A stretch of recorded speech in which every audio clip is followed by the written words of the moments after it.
There really is, and they have played each other now 4 times. And, both these schools started way back in the 20s and teens, 1900s, and Reidsville and Shelby played for the very first time in 2005.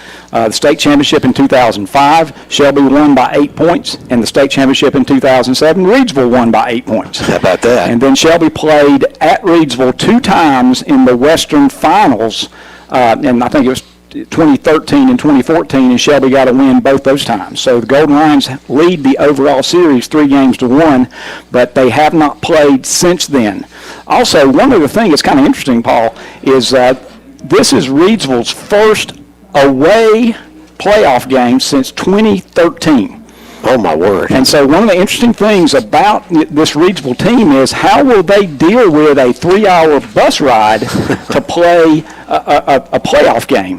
The Golden Lions have done that before, but Reidsville, this is a kind of unusual. So we'll see if there's any kind of lag from that long bus ride. This is the Stadium Pregame Show presented by our friends Bill Shuford Heating and Air Conditioning in Shelby. We're getting closer to that 7:30 kick.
With a Reidsville Ram flag, and their team's making their way over to their sideline, and the Golden Lions have burst through their banner, and we will now see the interesting pile that Shelby has done at least since the 1960s. I love it, and you have really got to be coordinated, because I would not want to dare be the one to be down there on the bottom, but man, it is a beautiful sight to see, especially if you're a Shelby Golden Lion fan, how this thing starts at the bottom and starts to grow and go up, and the players are doing their thing right now. Hey, Jeff, we need to get in our player to watch, and that is made possible by Iconic Motor Company right there on Highway 74 in Shelby. We appreciate their sponsorship, so I'm going to let you have the nod tonight to tell us, in such a big, important game where it's do or die in the 4th round of the playoffs, who is your player to watch tonight? So offensively, my player to watch is Dalen Lee, number 11, quarterback, and he has had a great year, and he's going to have to make good decisions tonight. And so Dalen Lee is my offensive player to watch, and my defensive player to watch, I'm going to go with one of the secondary players, and that is P.J. Hopper, a cornerback, because one of the things that Reidsville does is they throw the quick game. They throw it out into the numbers, and then with like a 2-on-1 type of situation. And so the Shelby corners and safeties are going to have a great game. One of the things we also will try to keep you up with, of course, KTC Broadcasting is covering other playoff games tonight. The Lincolnton Station and Frequencies have the maiden game, and remember, the winner of that maiden East Surrey game meets the winner of this game. It'll be for the West Championship to go into the state title game 1 week from tonight. And also, of course, right here up the road from us, the Crest Chargers are still alive in the 3A West. They're hosting South Point. You talk about some barn burners tonight. We'll try to give you scoring updates on that as well. Of course, that game is also being broadcast tonight on the FM frequency in Shelby of 101.5 FM. This game is underway. There is the opening kick. It's kicked to one of the upmen, and the ball is dropped, and we may have a turnover immediately in this game. It appears that the ball has gone into the hands of Reidsville at the 36-yard line. So was that just a recovery, or was it an actual fumble, Paul? I couldn't really tell. The upman for Shelby that was trying to bring it had his hands on it, and it just immediately dropped to the ground. All right, so a turnover to begin with, and that is a huge, huge play. Yeah, and that's some just misfortune for Shelby. So Reidsville, you talk about an excellent starting position. They're across midfield, and due to the turnover, it is going to be 1st and 10 at the Shelby 37-yard line. And they're going to go to work. And again, thank you to all of our sponsors making this one possible tonight. And in the backfield, of course, is Lee, number 14. He's got time, throws it in the backfield, but it's out of the reach of the intended receiver, who was Shyhem Watlington, incomplete. Incomplete on that play, and again, that was our John and Jay's Pizza Factory kickoff, and we appreciate all the support Jam and Jay's has done for the broadcast through the years. Yep, that's Jeff Walker, Jam and Jay's Pizza. He was bringing some pizzas into the press box for the folks here tonight, the media and everybody else. So, having some trouble getting a football on the field. They threw that ball clear into the Shelby sideline, and now they're trying to get another football in from the Reidsville side. So we're just underway. Shelby got the opening kickoff, but it was kicked to one of the upmen. It was dropped and Reidsville special teams was right there. That's how this brings up a 2nd down and 10 for them. Lee from the shotgun. Here's that handoff to Watlington, and this guy's had a tremendous season. He runs forward a short gain. He's not going to get any further than the 36-yard line. Yep, 2-yard gain, so that's going to bring up 3rd down and 8. Now, Reidsville does not have a great kicker as far as long distance, so I'd say that they're in 4-down territory right now. Okay, Jeff, thank you for that good information. We'll see what happens. Right now they're looking at 3rd down and 8. There's the snap to Lee. Lee over the middle pass and incomplete. Just a short pass. The intended receiver was Watlington. He was not turned around and ready for it at the 35. Reidsville ran a 3-way screen on that. They had a guy to the right, a guy to the left, and Shelby jumped both the right and the left, and I'm not sure Watlington even thought that he was a primary receiver. Reidsville's come out in a punt formation, so it could be that the Golden Lions have forced a punt here on the first possession. So that's a good break for Shelby, and way to go defense to hold after Reidsville got the ball. Here's the punt. It's off from the 46-yard line. Man, what a nice punt, a high one. Shelby will not get an opportunity to return this one, and look where it's going to land. It is going to be tagged around the 5-yard line by Reidsville. The return man for Shelby, who did not have an opportunity, was Marquez Adams.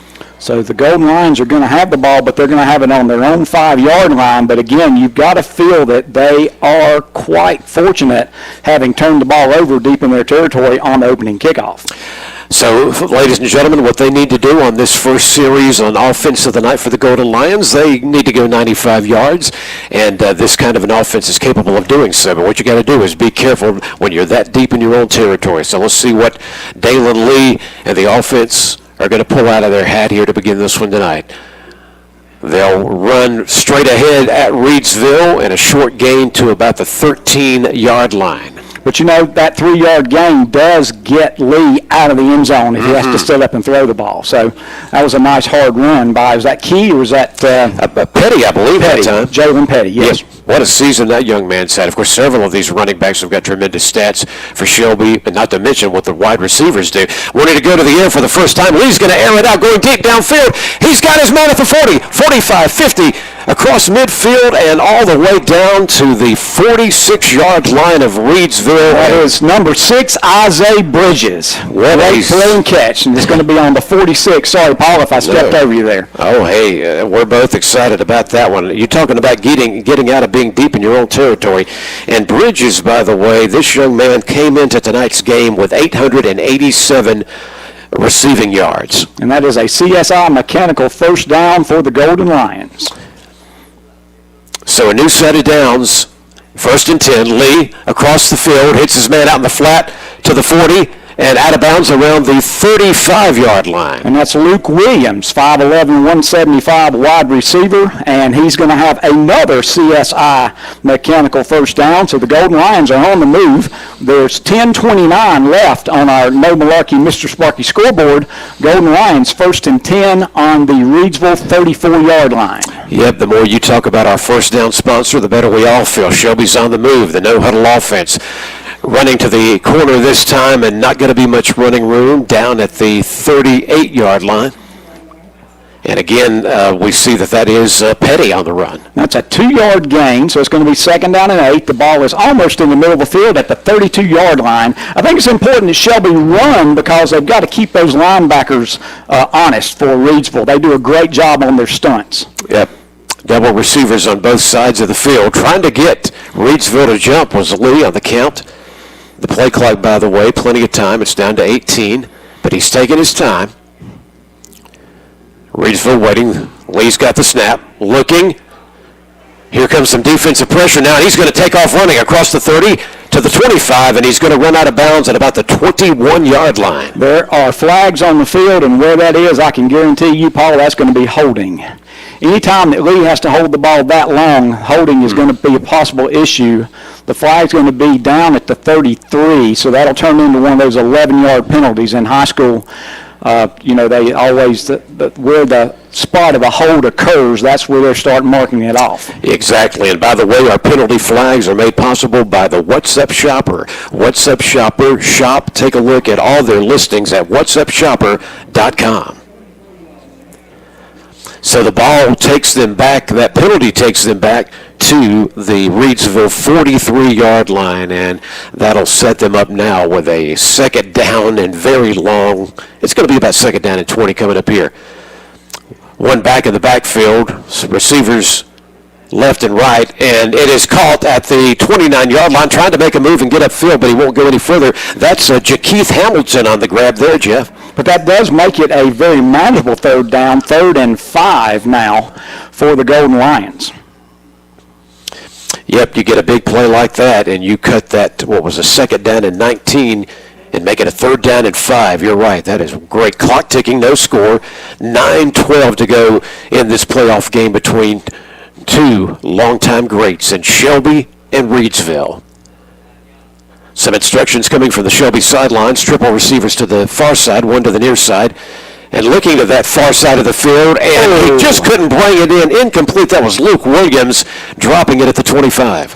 A little bit of pressure in Lee's face, and that pass was just a little bit high, but he was open, and I think Shelby's probably going to go for it here.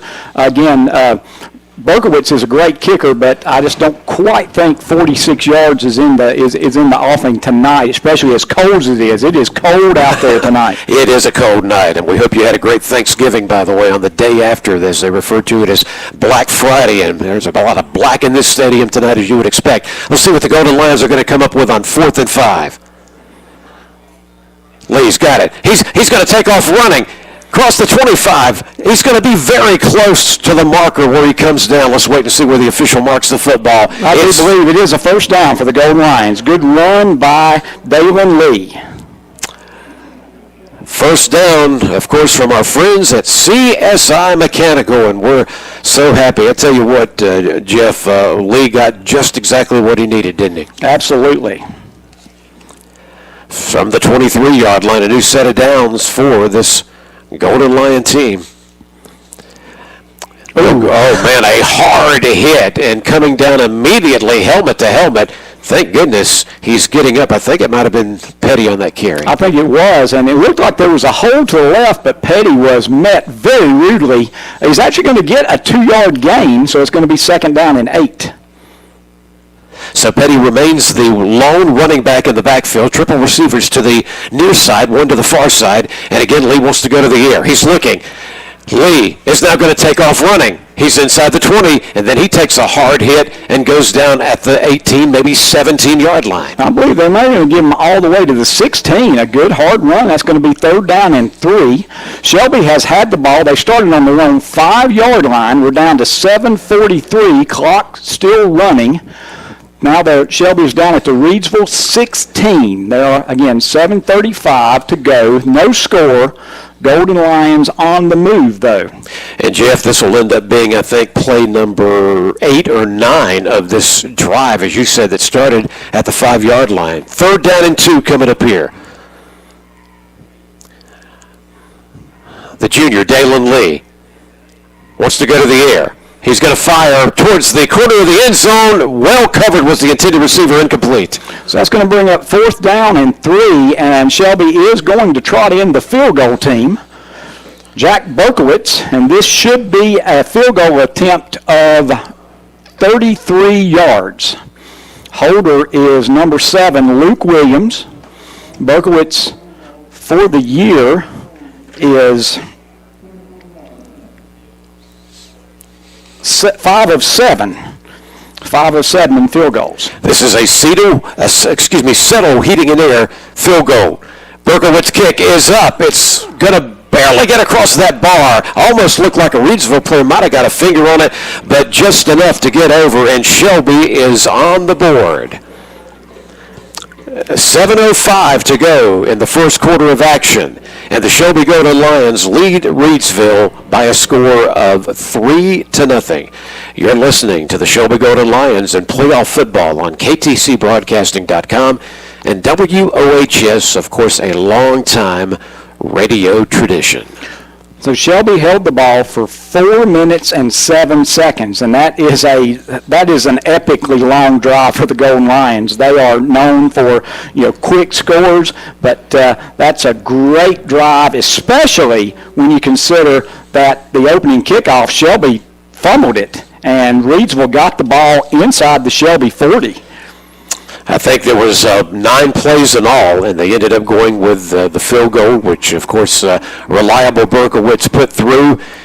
And, Jeff, that's a good start for Shelby after they dropped that opening kickoff to begin the game, and Reidsville had the ball almost inside the Shelby 35-yard line. We held them, they kicked to Shelby, and Shelby gets points. Well, we're having our second Jam & Jay's Pizza Factory kickoff, and Berkowitz has the ball teed up, and it's going to be a high directional kick taken at about the 23-yard line, and not a whole lot of room for Reidsville, but they're going to start on their own 32-yard line after that kickoff. That appeared to be number 22, Paul Weiderman, who caught the ball and got a short gain on that play. And as Jeff just told you, that means that for the second time tonight, we'll see the Rams on offense, 1st and 10 at their own 32-yard line. Again, our No Malarkey Mr. Sparky scoreboard, 7:02 remaining in the first quarter. Shelby leads 3-0. Handoff to the big man, number 5, Watlington, and there's just not much there. He may get a yard, Paul. Yeah, Watlington, who has had such a tremendous season for this team. We've called his name several times already tonight. Good job by that Golden Lion defense.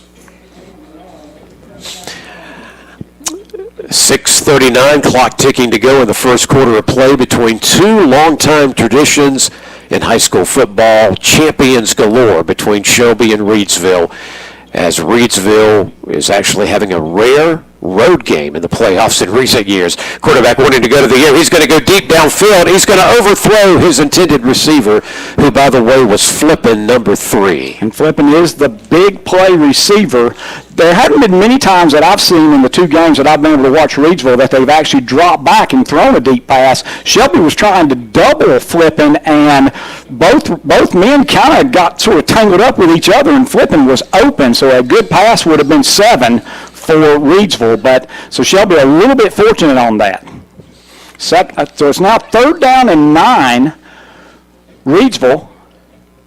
Snap back to Lee. Great pressure. Throws across the middle and just off the hands again of, that's number 1, Cam Peoples. And so the Golden Lions looks like they're going to have 2 straight 3-and-outs for the Reidsville Rams. Yep, that is a great job. And this was a case here where the receiver was actually open, but he just could not make the grab. So nonetheless, they come up empty, and it's going to be a 4th down and 9, and they're going to punt the ball again. And waiting for a possible return on this play is Adams. There is the punt. Not as good as what we saw earlier from that punter, but again, the special teams, the Reidsville players are down the field quickly. It's going to bounce out of bounds at around the 43-yard line. So this is going to be a great starting position for the Golden Lions, who will go on offense for the second time in this game so far tonight. A 25-yard punt, but again, the Golden Lions much better field position on their own 42-yard line. Shelby leads by a score of 3-0 here with 6:07 left in the first quarter on the Mr. Sparky scoreboard. Dalen Lee, who wears number 11, will try to start marching this team down the field. Here's a handoff, and shaking to get all the room that he can is Jalen Petty, and Reidsville's indicating that there may have been a turnover. Got an indication. The official on the other sideline is pointing to the ground, which means that the ball was that the play came to an end before the ball was fumbled. So deep breath for the Golden Lions. 2-yard gain, 2nd down and 8. Shelby at their own 44-yard line on this 2nd down and 8 that's coming up with Lee from the shotgun. Triple receivers to the near side, one to the far side. He wants to go to the air here. He's looking. Great throw. Oh, man, it's just out of the reach of Jakeith Hamilton. If Hamilton would have caught that at the 18-yard line, who knows, he might have been to the house. Yep, again, good protection by the Golden Lions up front, and Dalen was able to step in and make a good throw, but it was about maybe 2 inches too high. But Hamilton did get behind that secondary, and I would say both these secondaries are a little bit shocked because they hadn't let people get behind them very much. Yep, you make a good point. 5:27 left to go in our first quarter. The Golden Lions leading 3-0. You're listening to WOHS, a longtime radio tradition, just like the Golden Lions in football. Lee. Defense is coming. Just a short pass out in the flat. Caught at the 45 to the 50, 45, 40, 35, trying to stay in bounds and taking a hit and going out. What a job there by Bridges. A great run by Bridges. And what I really like is that the men have been open in the flat. When he's had a chance to go back and tap that football and see nobody's open in the secondary, then there's been wide open receivers in the flat, and you get the ball to Hamilton, and he can make things happen. Yes, he can. I mean, another CSI mechanical first down for the Golden Lions. That's the 4th of the night. Always good to hear CSI on the run, and there goes Petty. And, man, he's bouncing off tacklers, and they finally get him down, but not before he's out to the 22-yard line. Another CSI mechanical first down for the Golden Lions, I think. Wait a minute. Maybe I was a little bit premature. It looks like it's going to be 2nd down and very short, and Reidsville is going to take a timeout. They sure are. So they take a timeout, and we'll remind you that, of course, you're listening to KTCBroadcasting.com and WOHS as the score with 4:54 to go in the first. Shelby hopefully on their way to maybe getting some more points, but at the moment they're leading Reidsville 3-0. And we sure do appreciate all our sponsors. We had the Stadium Pregame Show by Bill Shuford Heating and Air, the iconic motor company players to watch. And for Shelby, that was PJ Hopper for the Golden Lions on defense, and it was Dalen Lee for the Golden Lions on offense. And our scoreboard sponsor, the No Malarkey Mr. Sparky scoreboard, and again, that shows Shelby leads 3-0 here with 4:54 left here in the first quarter. We've already had a Settle Heating and Air field goal by Jack Berkowitz. And fortunately, we've only had one of the WhatsUpShopper.com penalties, and that's been on the Golden Lions, a 10-yard penalty. And hopefully soon, Paul, we can have a numbers, tax, and bookkeeping touchdown by the Golden Lions. Yes, we're hoping that can happen real soon. We're coming out of the timeout. I want to thank everybody out there with us. I'm already getting a lot of messages. Thanks to the Hastings back at Studio Control. They've got everything going on WOHS 1390 AM. We're, of course, online, KTCBroadcasting.com.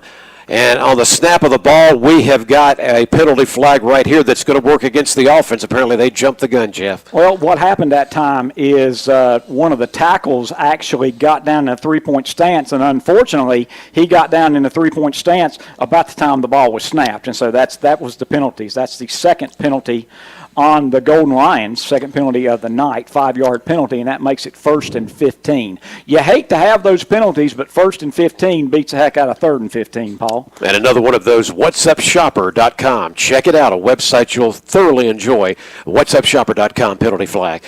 Dalen's got blocking, looking, now the pressure's on, and he's going to have to take off running.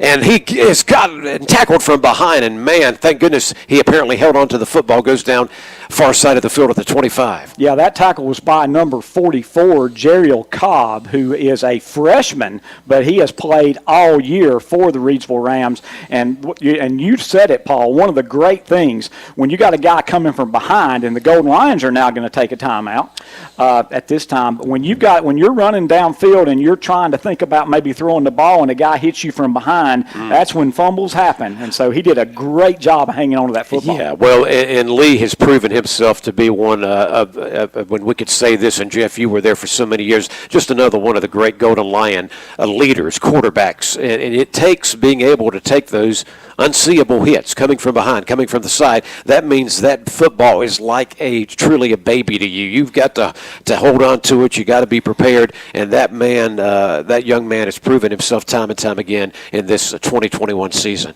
Just to recap now, Shelby has the ball second down and right at 13 on the Reidsville 25-yard line. The Golden Lions have 5 first downs on the night. Reidsville has no first downs, and that's been interesting. That's amazing. 2 3 and outs by the Golden Lion defense. Now, of course, on that second possession that Reidsville had, they did have Flippin, their big man, open across the middle, but they just weren't able to make the reception.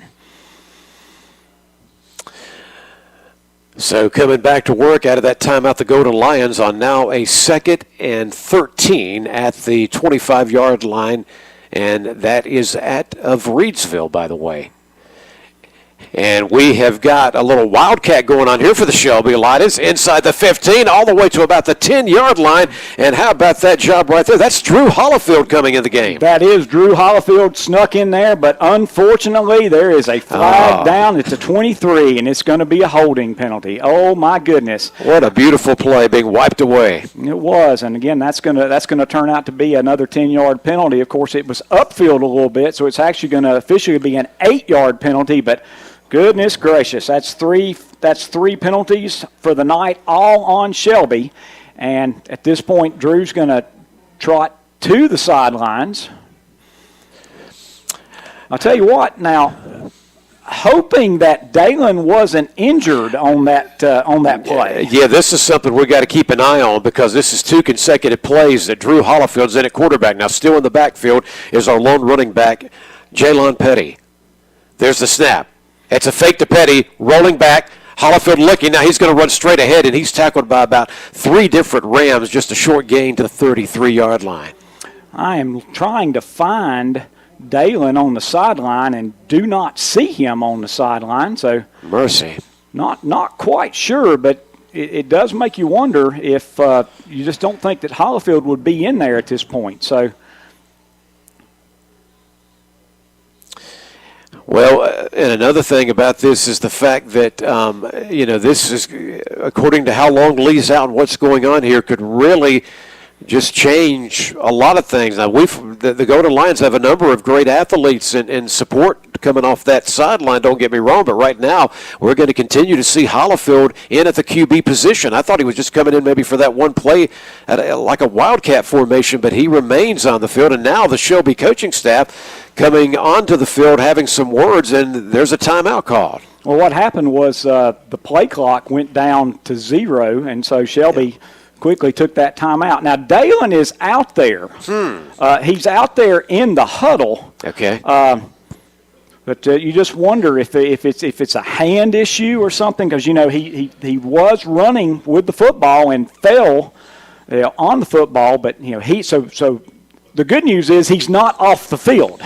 But yes. It does you kind of scratch your head, because you wonder if he's okay. You'd think he'd be in there. So my guess is there's something with his wrist, maybe his finger. You just don't know.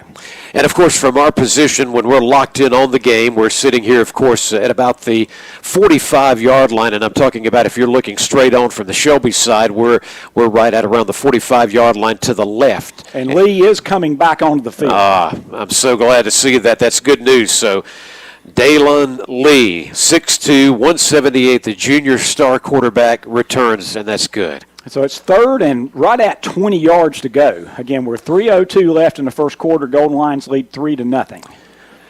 Let's see what's going to happen here. They need a big play, and Lee wants to go to the air. He will. It is caught, but immediately goes bridges out of bounds. It will not be enough for the first down. He goes out around the 24-yard line. So he got just about half of what they needed, and so that's going to bring up 4th down and 11. It was 3rd down and 21, I believe, so 4th and 11.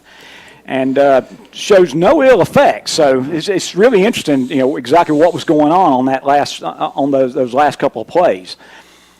So 4th and 11, big play, Paul. Yeah, and they're keeping the offense on the field, so it's a very big play. But remember, they're at the Reidsville 24 on 4th and 12. There's a snap of the ball. Lee looking. Lee going to take off running. They're going to get him from behind again. He'll only get back to about the 22-yard line. So on the turnover on downs, Reidsville will bring their offense back on the field. Golden Lions again held the ball for 3 minutes and 51 seconds that time. Again, long drive for the Golden Lions, but nothing to show for it except they did change field position. So Berkowitz and his 36-yard field goal, our only score so far tonight. That's correct. 33-yard field goal by Berkowitz. 33 to be exact. Jeff's on top of that, thank goodness. And here we go, 1st and 10 with 2:16 to go in the first for Reidsville as Shelby leads currently 3-0. Shelby pointing out something, and play has been stopped. There's a flag, I believe. So that will be the first penalty. And again, those penalties are sponsored by the whatsupshopper.com, and that's a 5-yard penalty, so that's going to be 1st and 15. Again, first penalty tonight on the Reidsville Rams.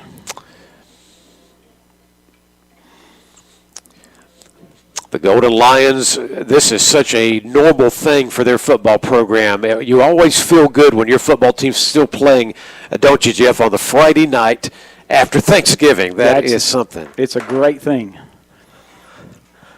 And quarterback going to go to the air, and his man's got it. He brings it in at the 45, 40, 35, 30, 25, 20, 15, 10, 5. He'll take it to the house, and Reidsville strikes for the first time tonight. And that is Flippin. Yep, that is Quishine Flippin, and he has been one of the big wide receiving stars for this football team as Reidsville goes up in this game. At the 2-minute mark in the first quarter, they now lead 6-3. I think that was an 82-yard touchdown pass.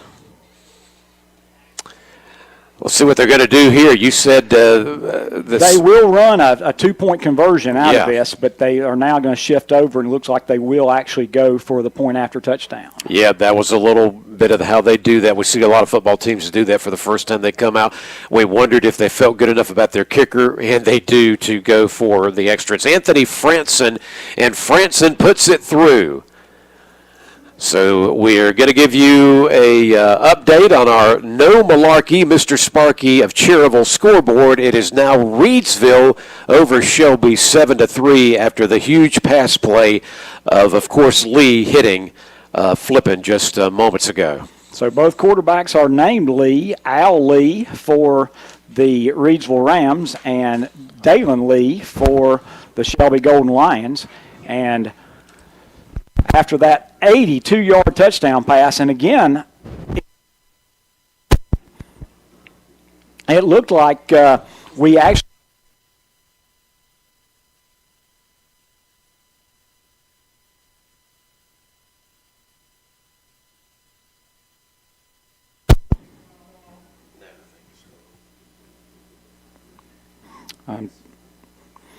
all right, so we are now waiting for the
All right, Shelby has the ball, 1st and 10 on the 35-yard line. Quick pass out in the flat to number 4, That is Jakeith Hamilton, and that's going to be a quick 4-yard gain, so it's going to be 2nd down and 6 for the Golden Lions on their own 39-yard line.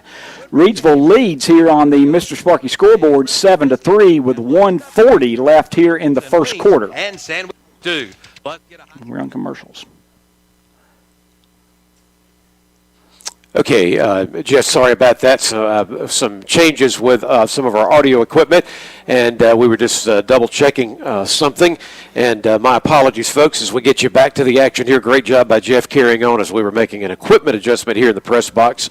And that was number 24, Jalen Petty, with an 8-yard run, 1st down for the Golden Lions on their own 47-yard line. Yep, they immediately want to go down and respond after Reidsville has taken the lead for the first time tonight.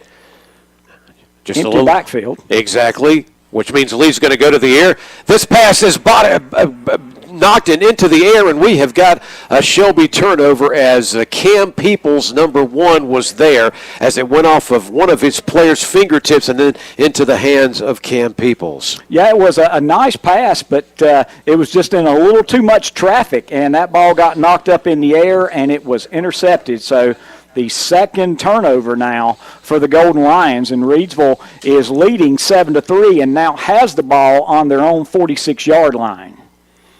Hard to overcome turnovers, and Shelby is already down 2-0 on the turnover tally. So let's see if Reidsville goes with a big play here after the change of possession, Paul. Yep, this lot's been asked so far in this game of the Shelby defense because of what we talked about the turnovers. Going into the air, caught is the pass at the 42-yard line and then brought down immediately, and I believe that was Jaden McCain this time. But wait a minute. Fumbled, and Shelby recovered. So it was a great catch, good hit. Ball came loose, and Shelby jumped on it right before it went out of bounds, so it's going to be back-to-back turnovers, and now the Golden Lions in business. Well, I'll tell you what was so exciting about that is that's the first time we've called the name of number 2, Jaden McCain, another one of these dangerous wide receivers for the Rams. He did have the ball enough to where, yes, it was a fumble because he took such a hard hit from that Shelby defense, and they got on top of it. So great job by Shelby's D as their offense goes back to work, and they're going to go to Petty. Petty trying to get away from this defense. He just can't get around him. He's brought down just across the 40-yard line. Yep, he did. He worked really hard to not lose anything. But again, this is the thing. Both these teams are going to be going up against a defense that's just as quick as their defense. And so you need to be going north and south pretty quickly, Paul, because you're not going to run around anybody out here. No, these are two, as we've talked about it, top-of-the-notch, high-caliber football programs on both sides of the ball. 2nd down and 10. Dalen Lee, again, wanting to go to the air. He's got blocking. He's got time. And in and out of the breadbasket, incomplete. The intended receiver was Demetrius Thompson this time, and if he would have caught it, Jeff, he'd have been at least to the Reidsville 42. Absolutely. So it's going to be now 3rd down and 10.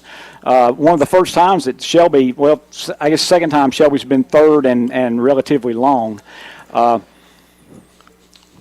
Paul, I really think we picked up a yard on that incomplete pass. I think it was inside the 41. Now it's just inside the 42. That's going to be the end of the quarter. Wait a minute. It's not. Somebody burned the timeout apparently again. And if it was Shelby, I'm not sure if that might be the last one. Well, if it was Shelby, that would be their last time out. Yeah, we're not absolutely sure about who caught it. We missed that part, but both teams have gone and huddled up right now, and both of the teams are huddling up on the field right now during this timeout. So it looked like the official looked to the Reidsville sideline, and he had one finger up. And so if he had 2 fingers up, that would mean that both teams have one timeout left. I don't know. I just did not see who that timeout was. We're almost at the end of the quarter, so I thought that was just going to be the end of the quarter, but it was an incomplete pass. So, you're not going to end.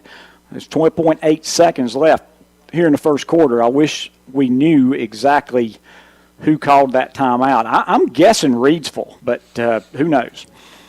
irregardless, Shelby did pick up a yard on that incomplete pass, Paul.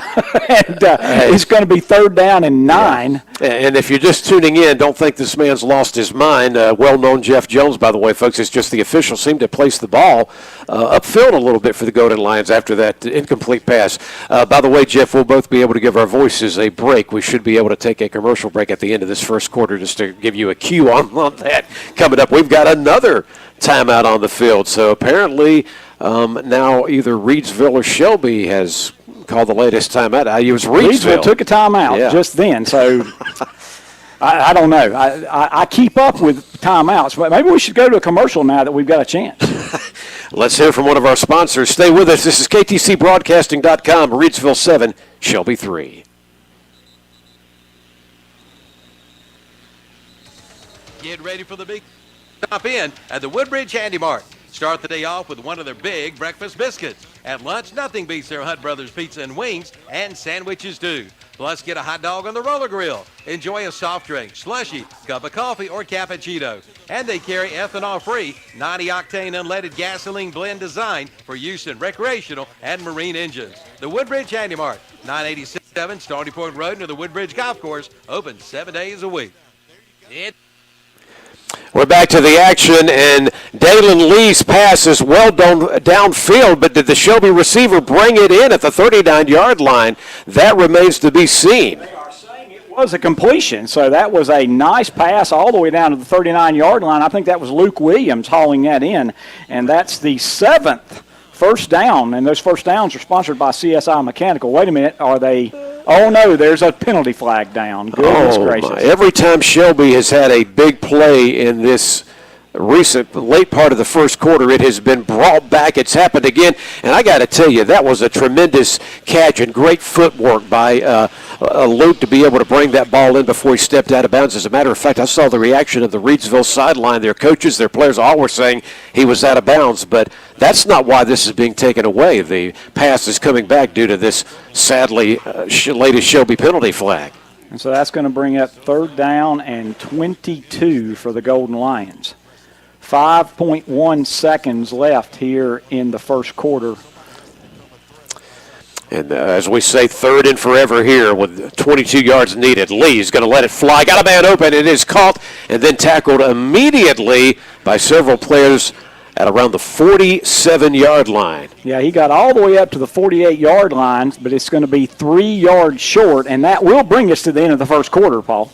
It sure will. Great catch that time, we'll come back at you, folks, with a great playoff game here tonight. Reidsville, after one quarter of play, leads Shelby 7-3 here on KTCBroadcasting.com and WOHS.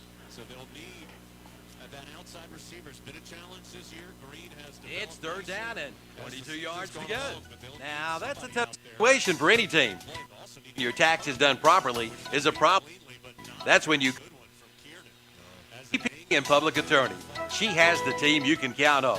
She can assist you with your small business and your tax preparation. It's going to be out there closer to the 40.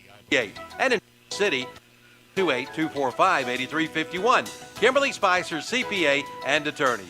214 North Morgan Street in Shelby and at 118 East Main Street in Forest City. At Ingles, we're proud to partner with so many of everything sports have to offer. And we're also proud to bring so many great game day options to you crazy fans out there. Like the best meat in town, crisp, ice cold beverages, and more. Whether you're loading up for that road trip or preparing for the homestand, we've got you covered. Ingles, low price. On the inside, a Honda is comfortable, technologically advanced, and loaded with next-gen features.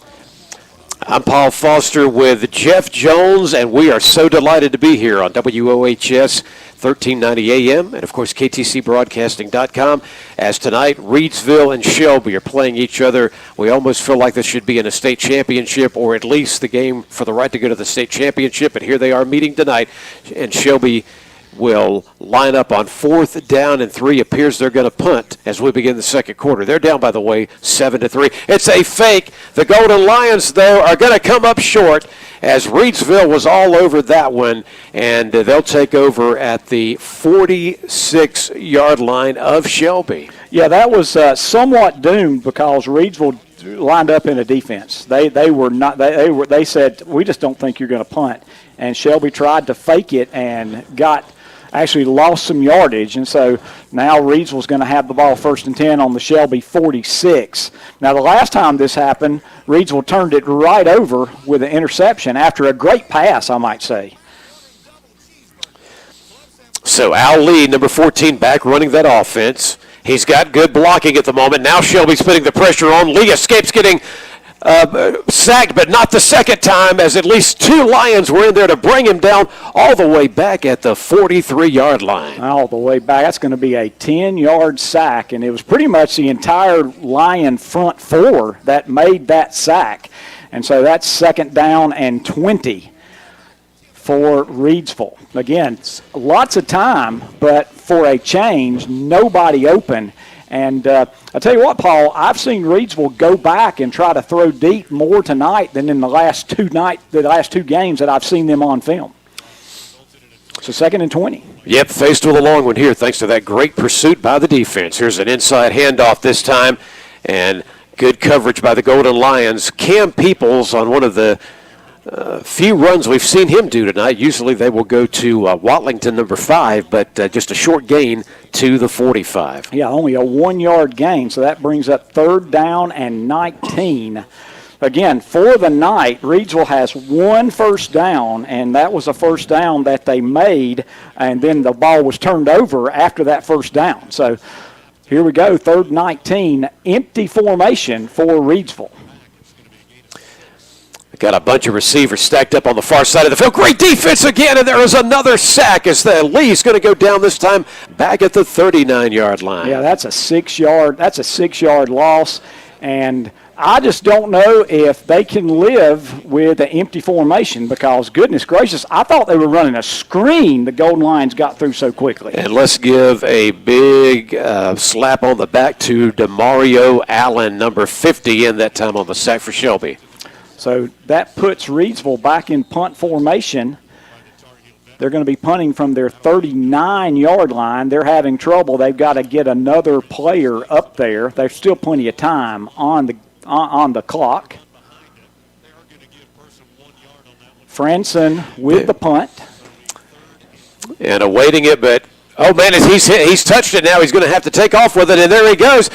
35, 40, 45 across midfield, and they'll finally get him and drag him out of bounds, but what a great return that time. I think that's Marquise Adams. Is that right? It was, yes, Marquise, number 3, on that tremendous kick return. That's a 38-yard punt return by Marquise Adams, and that's going to bring up 1st and 10 for Shelby on the Reidsville 43-yard line. You know what was so crazy about that, Jeff? It looked like that Marquise was going to let it roll past him, not even touch the ball, and it's like it just bounced right onto his fingertips, and he had no choice as the special teams was pursuing him, and what a job taking off in pressure. It sure was. Lee now getting blocking.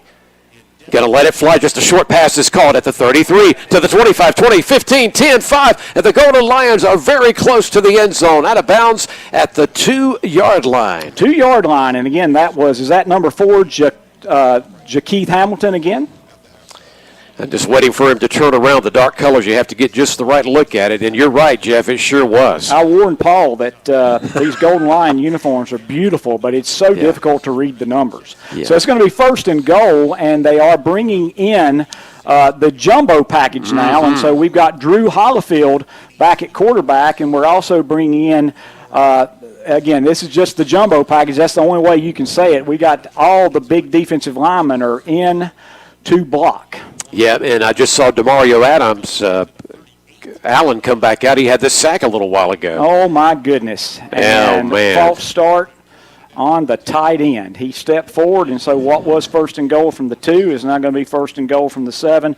And, Paul, that is just a killer. That is such a difficult thing to overcome. Well, yeah, you're right at the 2-yard line. You're that close, and now you've gone back to the 7-yard line, and you could see the frustration on the reaction of one Drew Hollifield in the backfield, who's in there to get the snap this time. By the way, penalty flags are made possible by the whatsupshopper.com.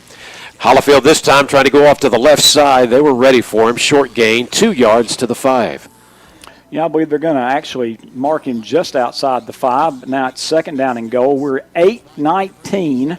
Clock is running, and it looks like Shelby's going to bring in the more regular offense now, and they are. So it's 2nd and goal. The ball's just inside the 6. We are now at 8:05 to go here in the first half. Again, Reidsville leads 7-3. Golden Lions knocking on the door. They sure are. They could go back on top. And we've got another penalty flag on the snap of the ball here. That's tough. Another that's one against the Lions. 2 5-yard penalties for false starts on the Golden Lions, which had 1st and goal on the 2. Now it's 2nd and goal on the 11. And it looked like they were going to run the ball up the gut to number 24, Jalen Petty, and he was going to have a hole to run in. They'll go back to Petty this time. Look at that hole he found. He's all the way in for the touchdown. What a job by Petty. 12-yard touchdown run by Jalen Petty. That was pretty because, the play was set to go to him a while ago. And, Jeff, we were worried about them being backed up a little bit more, 2 back-to-back penalties almost. But it was just like he saw the seam, and he was hardly touched as he went to the end zone. So that is a numbers, tax, and bookkeeping touchdown.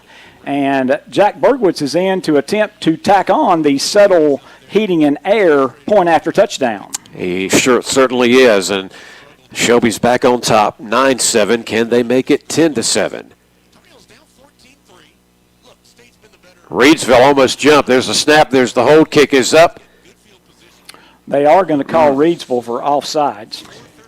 Now, generally, Paul, as Shelby gets in this situation, they tend to decline the penalty because it's really strange to say, but it really is easier to kick a 20-yard field goal than an 18-yard field goal. Well, I'm going to take your word at it. You're a former coach that spent so many years here, and it makes sense to me. Here's the snap again, hold, and the kick again. Wait a minute, it's good, but we've got another penalty flag. Yep, another offsides on Reidsville. Again, Golden Lions are going to decline it. And let me try to explain. Yes. When you're kicking from the 18, 17-yard line, it's such a strange view, and you're used to kicking from right around the 10-yard line, and that's where you kick all your extra points. And we found it's easier to kick from there than a little bit closer. Let's give it another try, folks. This time the kick from around the 11-yard line. Perfect. No penalty flags. That's a good thing, and you're right. It is perfect. And there's our update. Ladies and gentlemen, let's give it to you right now. Shelby, thank goodness, goes back on top on your No Malarkey, Mr. Sparky scoreboard. It is now Shelby 10, Reidsville 7, 7:35 to go in the second quarter. We're coming right back after you, right after this brief timeout here on KTCBroadcasting.com and WOHS. The pass interference, the reason that Carolina had the opportunity is Hal had all Right.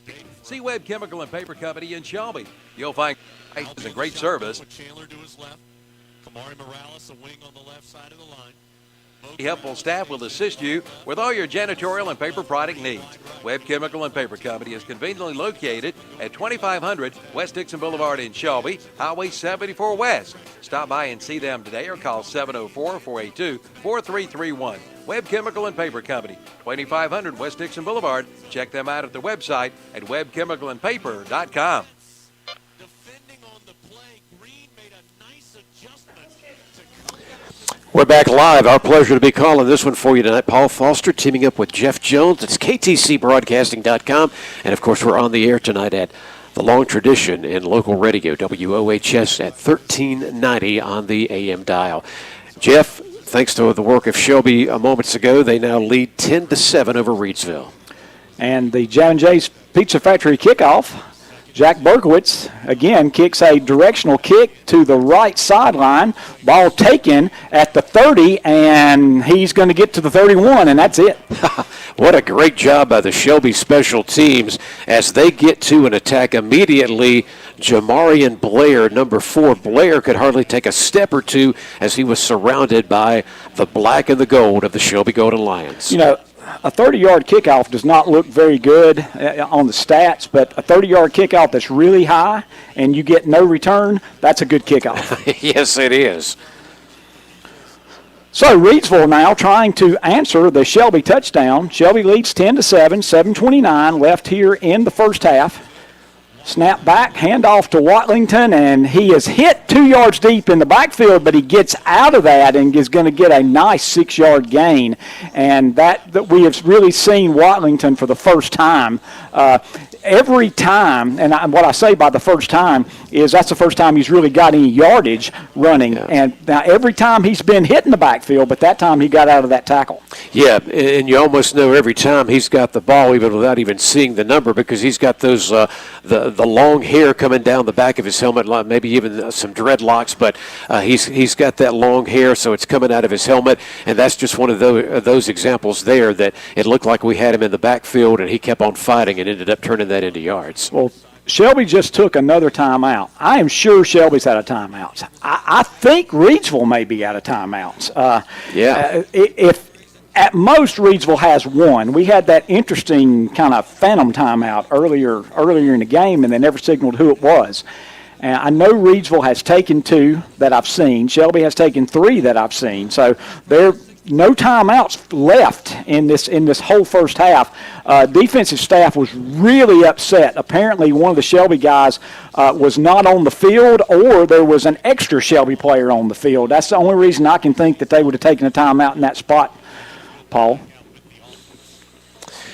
Well, both teams have had various reasons to run through their timeouts in this first half. And by the way, if you're just tuning in, we've got just over 7 minutes to go, 7:01 till halftime. At the moment, Shelby leading on the No Malarkey Mr. Sparky scoreboard over Reidsville. It's 10-7, and it's 2nd down and 4 for Reidsville. Pass out in the flat, good coverage by Shelby. No gain on that play as they get to Camp Peoples. However, there's also a flag in the Reidsville backfield. Yeah, that's going to be a legal motion on Reidsville, and that's an interesting decision because they lost 3 yards. And I think I saw Mike Wilbanks say, let's take the penalty. I would think they might want to decline that penalty because it's going to be a 3-yard loss, and I think they are going to decline that penalty. Nope, they took the penalty. So instead of 3rd down and 7, it's going to be 2nd down and 8. Well, that's a head scratcher. We'll see. Coach Wilbanks, of course, leading this team, and he's just taken over, as so many others have, to keep the Shelby tradition going by winning seasons and getting in position for state championships. We've got another flag, and it appears that Reidsville, again, has jumped the gun on offense, so that'll be another 5-yard penalty. Now, the big difference penalty-wise tonight, Reidsville's been guilty of 3 penalties for a total of 15 yards.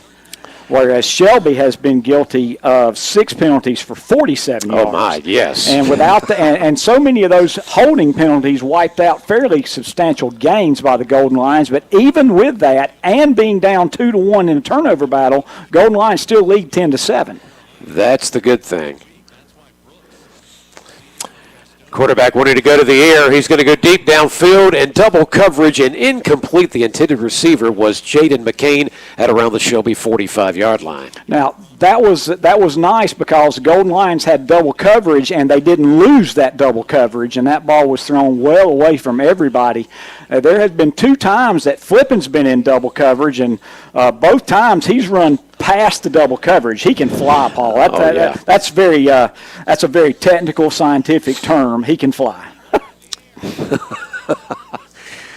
This team is both teams are filled with athletes that have tremendous speed for sure. We got a man in motion here.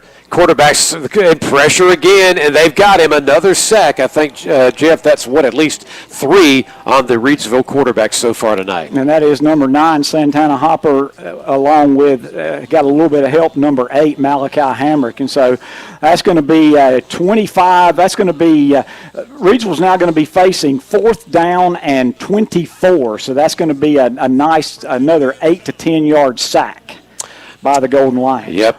And here comes the punting unit. And by the way, the punter is, and his name again is Franson, Anthony Franson.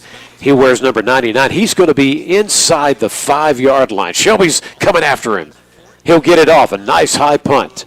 And waiting for a possible return. And it's right through his fingertips. And the ball's up in the air. It goes back into the hands again, thank goodness, of Marquise Adams, who I think holds on to it right around midfield. He did. He picked it up. He fumbled it. The ball. Then he was hit. The ball flew straight up in the air, and he caught it again.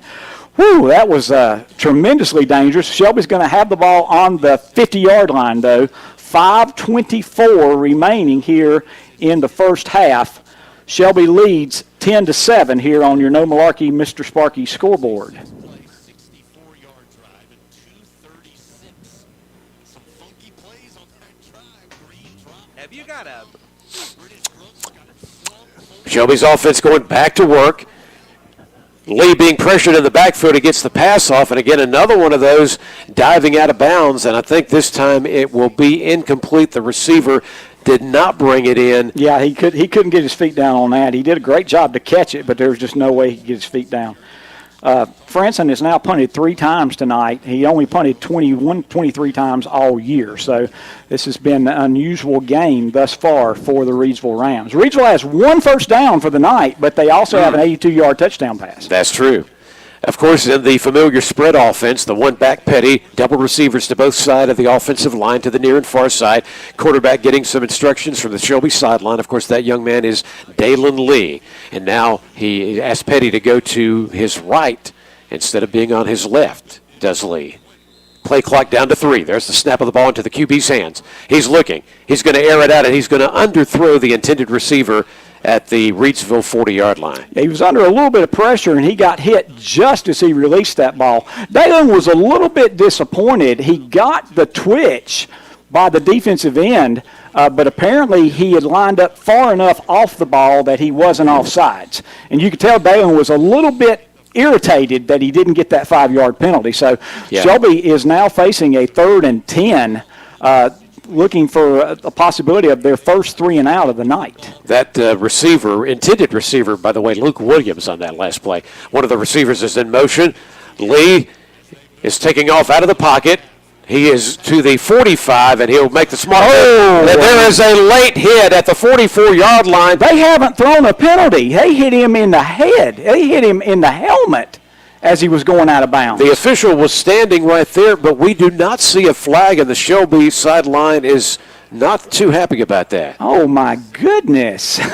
I just took for granted that was going to be 15-yard penalty, but they did not call it. I mean, not only did he hit him as he was going out of bounds, Paul, he hit him high. He hit him with his forearms around the helmet area. You may not can pick it up on our mics, but the fans are booing. The Shelby fans on the home side very upset. As that player, by the way, was for the defense was number 44, Gerald Cobb, who put on the late hit out of bounds. It seemed obvious to us. No flag, and it's now 3rd down and 10. It's actually 4th down and 4, and the Golden Lions are trotting the punt team onto the field. Yeah, 4th down, and that's why the punting team is coming out.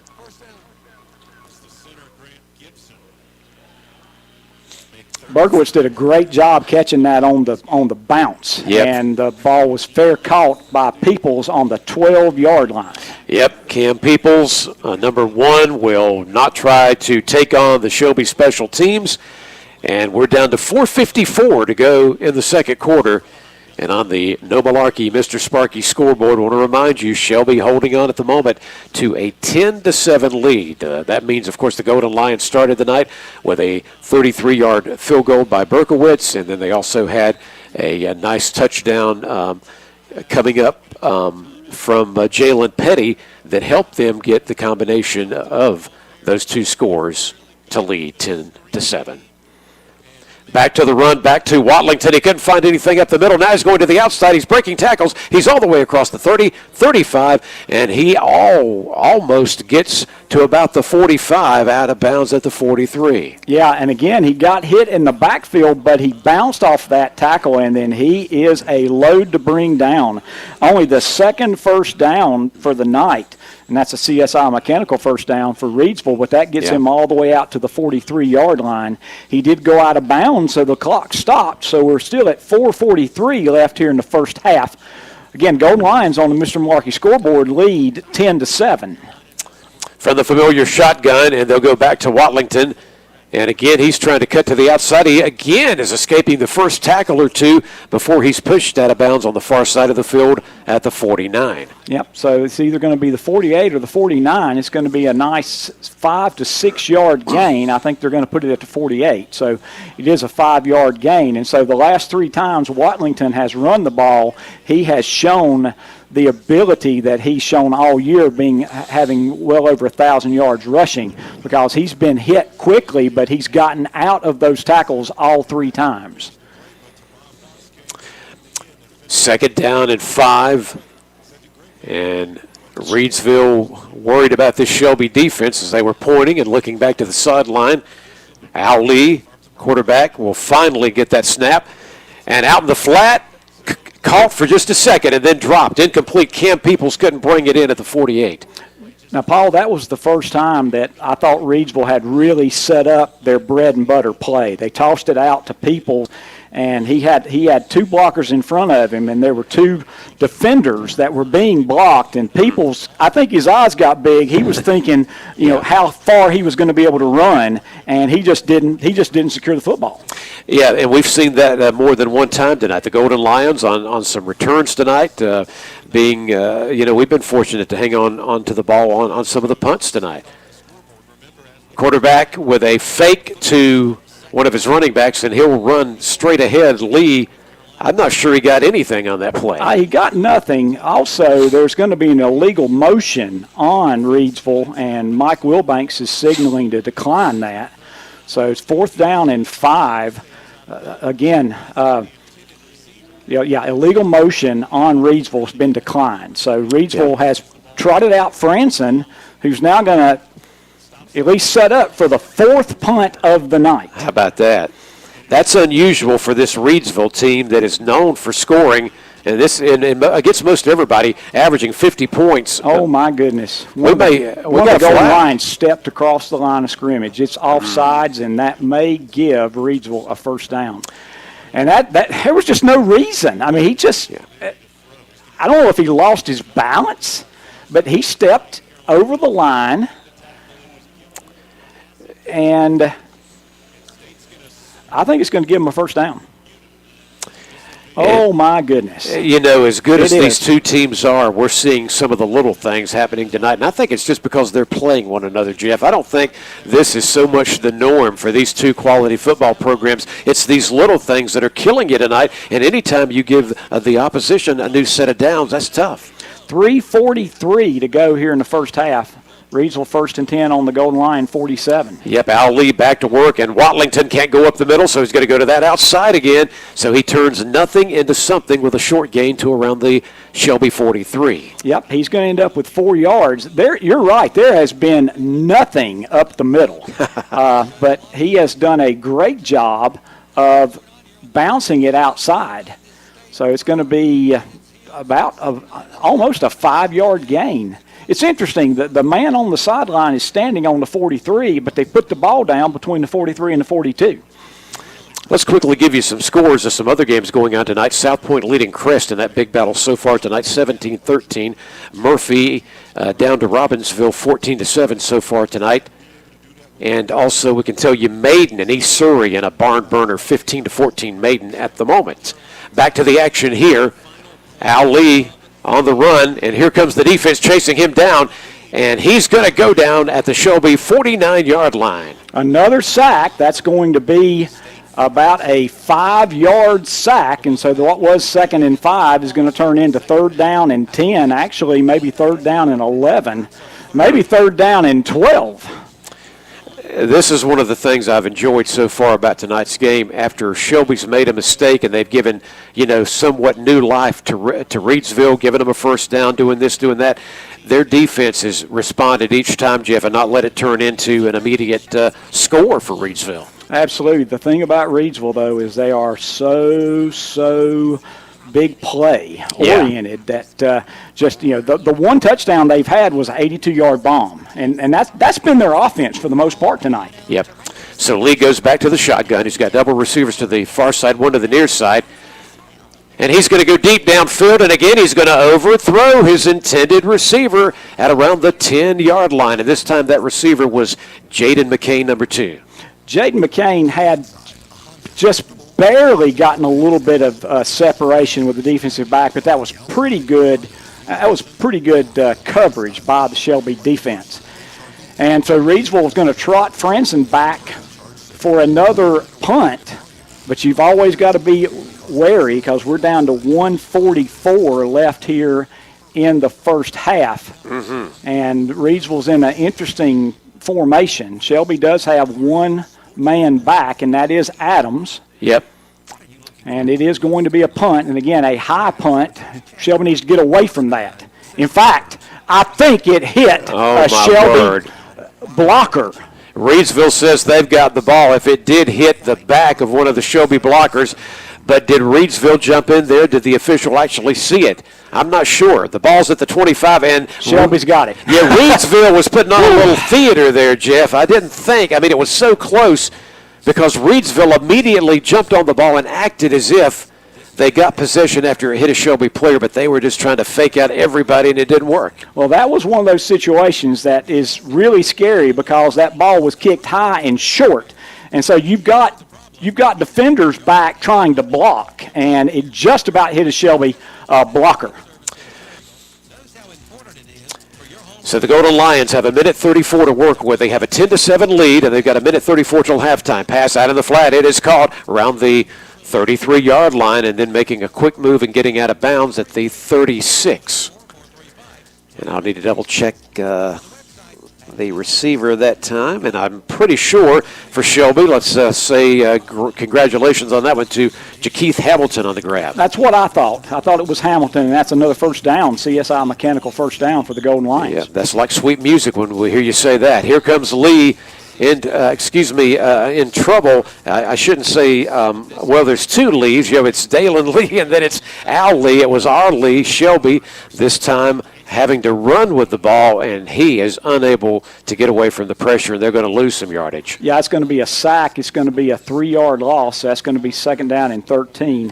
The clock is running. Shelby's in an interesting situation. They got the opening kickoff and fumbled that opening kickoff, so Reidsville's going to get the ball to start the second half.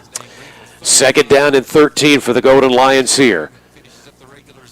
And it's going to be a sack, and maybe one of the first of the night for Reidsville as they get in there and bring down Dalen Lee back at the 26. The fact that I think Reidsville's out of timeouts makes a big difference, though, because with there being no timeouts for either team, Shelby is going to sit around and wait. In fact, if Reidsville has no timeouts, that's going to be the end of the half because Shelby is. You may be right. Nope, I'm sorry. They're going to have to snap it with about 1 or 2 seconds left here in the half. So let's see. Actually, Shelby snaps it early. They're going to run the ball, and they're going to pick up about 6. But if Reidsville has no timeouts, that will be the last play of the first half. Yep, and Petty on the run there for that 6 yards. But things end for this first half. And you may have thought we were going to have a whole lot more offense, but instead there's been turnovers. There's been a lot of penalty flags, especially against the Golden Lions. The good news is somehow, some way, in this battle of giants in North Carolina high school football, Shelby goes into the field house at halftime with a 10-7 lead. It's time for us to hear from some of our great sponsors making this broadcast possible tonight. We're going to step away for at least a 3-minute break. We invite you to stay with us. We're going to continue with our coverage of the Shelby Golden Lions and playoff football here on KTCBroadcasting.com. and WOHS.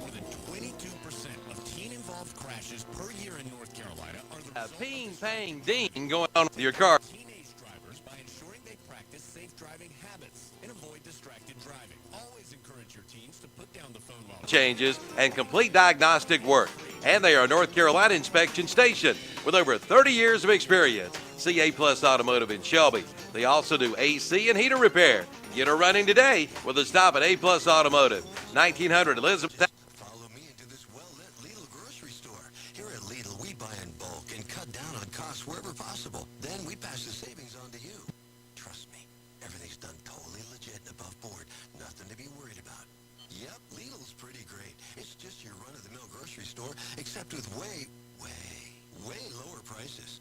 Lidl, suspiciously low-priced groceries. This is Carolina football from Learfield. Classic Volkswagen of Gastonia presents their Sign Then Drive 2660 Drive in Kings Mountain. Stop in the Roundup store in Shelby. Just close your eyes and imagine sitting on your front porch in your new glider from the Roundup store. You'll find gliders, rockers, porch swings, birdhouses, and yes, their famous storage buildings, plus windows, doors, cabinets, and vanities. Visit the website at roundupshelby.com and see the page at whatsupshopper.com. That's the Roundup store, 1610 East Dixon Boulevard in Shelby. Open Monday through Friday, 8:30 to 5:30, 8:30 to noon on Saturday. We have an emergency, code 16, over. Earplugs, Jane. Code 16, malfunctioning smoke detector. How bad could it be? This is malarkey! It's important to check your smoke detectors regularly. A broken detector won't protect you. Still yelling. You don't have to put up with any malarkey. Call 888-8-SPARKY. 3 big days of savings are waiting for you at Wright's Jewelry in Falston with store-wide savings of up to 75% off. Friday, November 26th, it's the Black Friday after Thanksgiving sale. Saturday, November 27th, it's the Small Business Saturday sale. And on Monday, November 29th, it's the Cyber Monday online sale with Matt and Jennifer at 7 p.m. on Facebook.com/Wright's Jewelry Store and Wright'sJewelryStore.com/events. Up to 75% of savings from Wright's Jewelry, 4911 Falston Road, Highway 18 North in Falston. For all your janitorial and cleaning supplies and disposable paper products, see Webb Chemical and Paper Company in Shelby. You'll find great prices and great service, and you can purchase products in bulk. Family owned and operated for over 40 years. Their friendly, helpful staff will assist you with all your janitorial and paper product needs. Webb Chemical and Paper Company is conveniently located at 2500 West Dixon Boulevard in Shelby, Highway 74 West. Stop by and see them today or call 704-482-4331. Webb Chemical and Paper Company, 2500 West Dixon Boulevard. Check them out at the website at webchemicalandpaper.com. Make it a wonderful winter and a fantastic Christmas this year with a loan from Basic Finance in Shelby. Get the cash you need to get your sleigh full of presents for the holidays. Basic Finance in Shelby is behind you with the money you need from $500 to $7,500. Call for an appointment at 704-481-0111. Basic Finance, 306-2 East Dixon Boulevard in Shelby, right across from Shelby High School. And remember, golf on Saturday, church on Sunday. The buffet is open at Jam & Jay's Pizza in Shelby. Come in now and enjoy your favorite pizza and salad bar too. The buffet is open with your safety in mind. And you can order online by calling 704-600-6182. Jam & Jay's does residential delivery. Again, just call 704-600-6182. Just visit the website at jamandjayspizza.com. They're open Tuesday through Sunday. Again, the buffet and salad bars are open at Jam & Jay's Pizza, 1011 Grove Street in Shelby, right behind KFC. That's Jam & Jay's Pizza. following that second block punt would get its first and only touchdown. Sam Howell had plenty of options as he rushed this one in. This is KTCBroadcasting.com, where you may be listening. And we invite you to text and share that with any family, any Shelby alumni that are out there anywhere, out of state or at the coast or wherever they may be. And I know a lot of folks are still out of town during this Thanksgiving holiday period. So it's KTCBroadcasting.com. And, of course, locally it's 1390 AM WOHS, which, of course, is a long-time radio tradition. Paul Foster back with Jeff Jones. We're here at Planton Stadium, and, man, A lot of people are surprised maybe by the score at halftime, and I was just talking to some people here in the Shelby press box that were saying, man, are we fortunate we've had a rough first half, but yet we're leading, and Jeff Shelby is leading Reidsville at the moment 10-7. Yeah, it's really interesting. The feeling here is that, it's just been a slog for the Golden Lions, but, when you look at some numbers, Shelby has 8 first downs. Reidsville only has 3. And those 3 first downs have nothing to do with their score. In fact, they scored on an 82-yard touchdown pass, one-play drive. The Golden Lions have had a drive that they held the ball for 4:07 and kicked the field goal, 3:51 and turned it over on downs. And in that series, it was like. The quarterback went down for a little bit, and so Shelby held on to the ball for a while and then turned it over on downs, and then threw an interception, and then the last 4 times Shelby's had the ball, they've held it only for about a minute, but then that 157 drive was a touchdown, and so the Golden Lions are really somewhat dominating the statistics. I don't know what you've got, as far as numbers and carries and things like that, but Reidsville has already punted 4 times tonight. They punted 23 times in 11 games, so they average 2 punts a game. They've already punted 4 times in the first half. Yeah, it's been very interesting, and by the way, there is a tremendous crowd that has made their way here. No surprise from Reidsville. I've got an aunt and uncle that actually live in the town of Eden, which is right at the Virginia line up above Reidsville. Reidsville sitting between Eden and Greensboro, by the way. And they said, they're liable to bring half the town here tonight. Well, there are still some rows of bleachers available, but still a good crowd. And, Jeff, we've got an amazing crowd here on the side of the Golden Lions, as we should have, too, the day after Thanksgiving.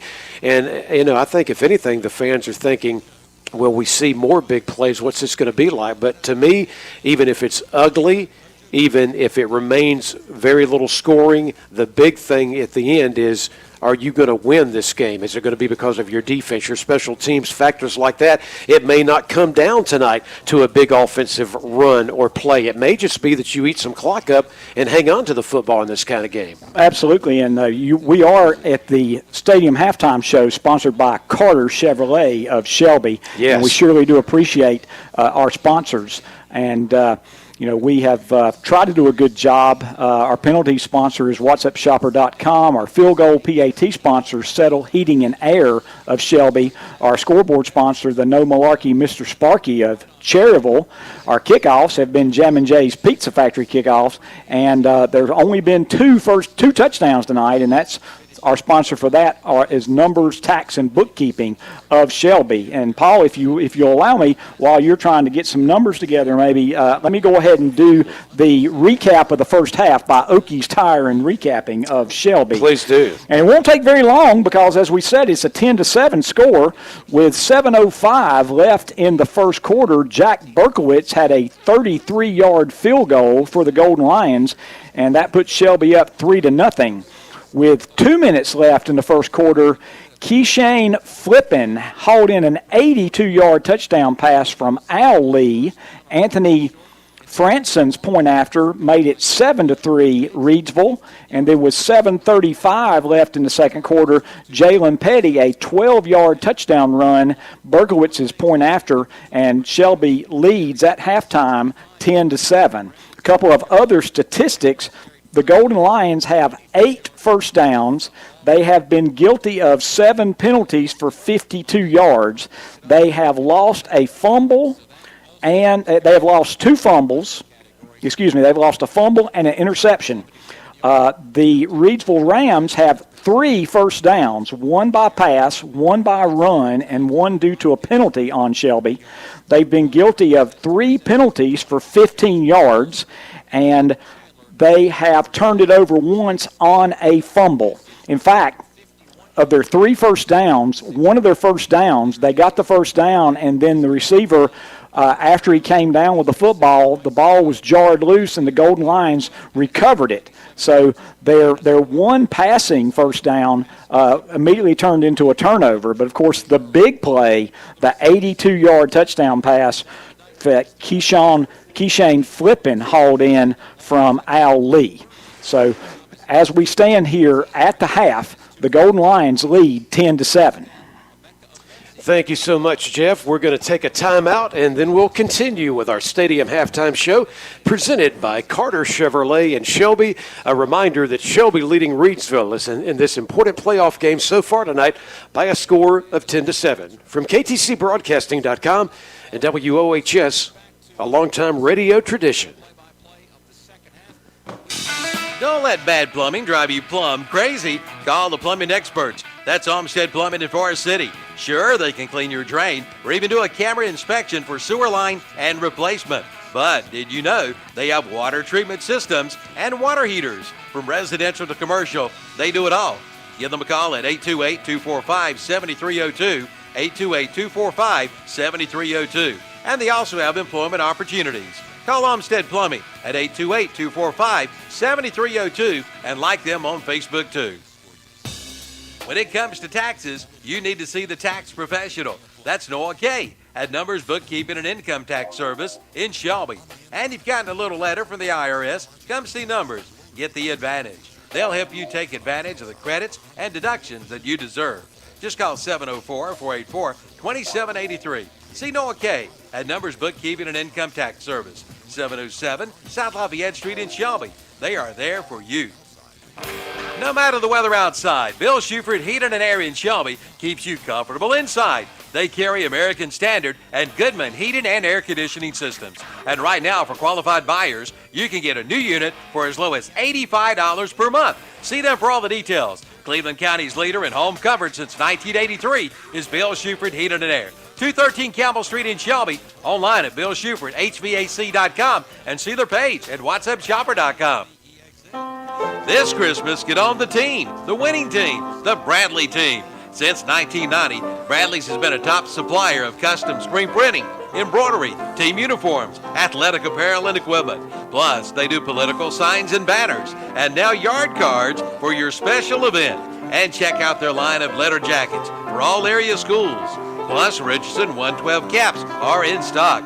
Ensure your Christmas delivery ordering before December 15th. Just call 704-484-2077 for Bradley's, 2522 West Dixon Boulevard in Shelby. Online at BradleyINC.com. Is flooring in your remodeling or building plans? Then go see John Strickland at Bowling Springs Carpet and Tile, 137 North Main Street in Bowling Springs. They're your full-service flooring center with a great selection of quality brands. Flooring by Mannington, Thelma Core XL, and the new waterproof Mohawk Rev Wood. Carpeting by Mohawk, Shaw, and Southwind. Hardwood flooring by Somerset and Shaw. And luxury waterproof vinyl plank and tile. Check them out today. Open Monday through Friday, 10 to 5:30, Saturday, 10 to 1, or by appointment. Call 704-434-9019. Who shops at Putnam Distributors in Patterson Springs? Professional mechanics, shade tree mechanics, do-it-yourselfers, farmers, truckers, industries, and maybe you should too. They have a knowledgeable and friendly parts counter staff that'll be more than happy to help. Putnam Distributors is located in downtown Patterson Springs, just 5 minutes from the Shelby city limits. Go south on Highway 226 or Highway 180 and follow the signs. Putnam's prices are low on everything for everybody. Call them at 704-487-9395. It's in the phone book. Or try them at PutnamDistributors.com.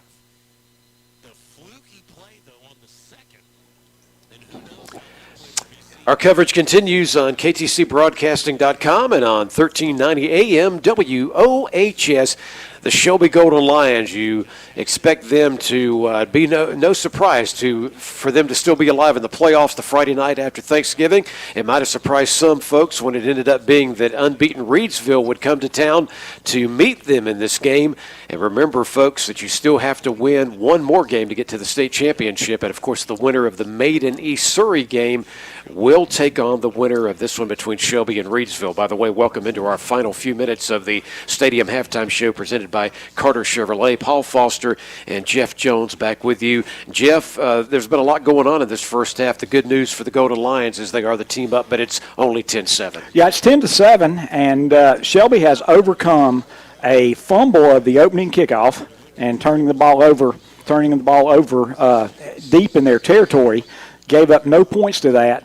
Shelby has turned it over twice. They've gone for it on fourth. They tried a fake punt around midfield and didn't get it. But none of those have resulted in any points for Reidsville. In fact, every time that Shelby's given Reidsville the ball with a good field position, the Shelby defense has shut Reidsville down. Reidsville's only score was an 82-yard touchdown pass after a great punt. Let's take a look at some of the individual statistics right quick, and we want to thank the Sherman brothers for providing this to them. They've been a long-time tradition here of taking care of those numbers and stats at Shelby High. For the Golden Lions, and there's no numbers that are going to knock you down for either team, really, folks, except for a couple of big passes maybe, but Petty is the leading rusher, 9 carries and 45 yards. He's got the 1 touchdown, Jeff. For Lee, the quarterback, 9 carries but only 8 yards, and listen to this, the only other player to try to get yardage tonight, and he's -1 on 4 carries, is Hollifield, who came in at the quarterback position for a little bit. Lee has gone 16 of 19. Now that is a good note, 173 yards, and there has been the 1 interception. So that's what we see there. The leading receiver is Bridges. He's had 9 receptions for 98 yards. Luke Williams, 1 catch for 12, and is that Hamilton? Keith Hamilton. Yeah, number 4, 4 catches for 63 yards. That's the Shelby side. Let's quickly look at Reidsville. We can tell you, very similar to Shelby, their leading rusher out of the backfield is Watlington. He's got 6 carries, 44 yards, and he had to fight for those, I'll tell you that. Lee, their quarterback, 5 carries, but listen to this, -32. And Peoples, 1 carry, 1 yard. That is impressive to say somebody's done that to a Reidsville football team, but the Golden Lions are capable.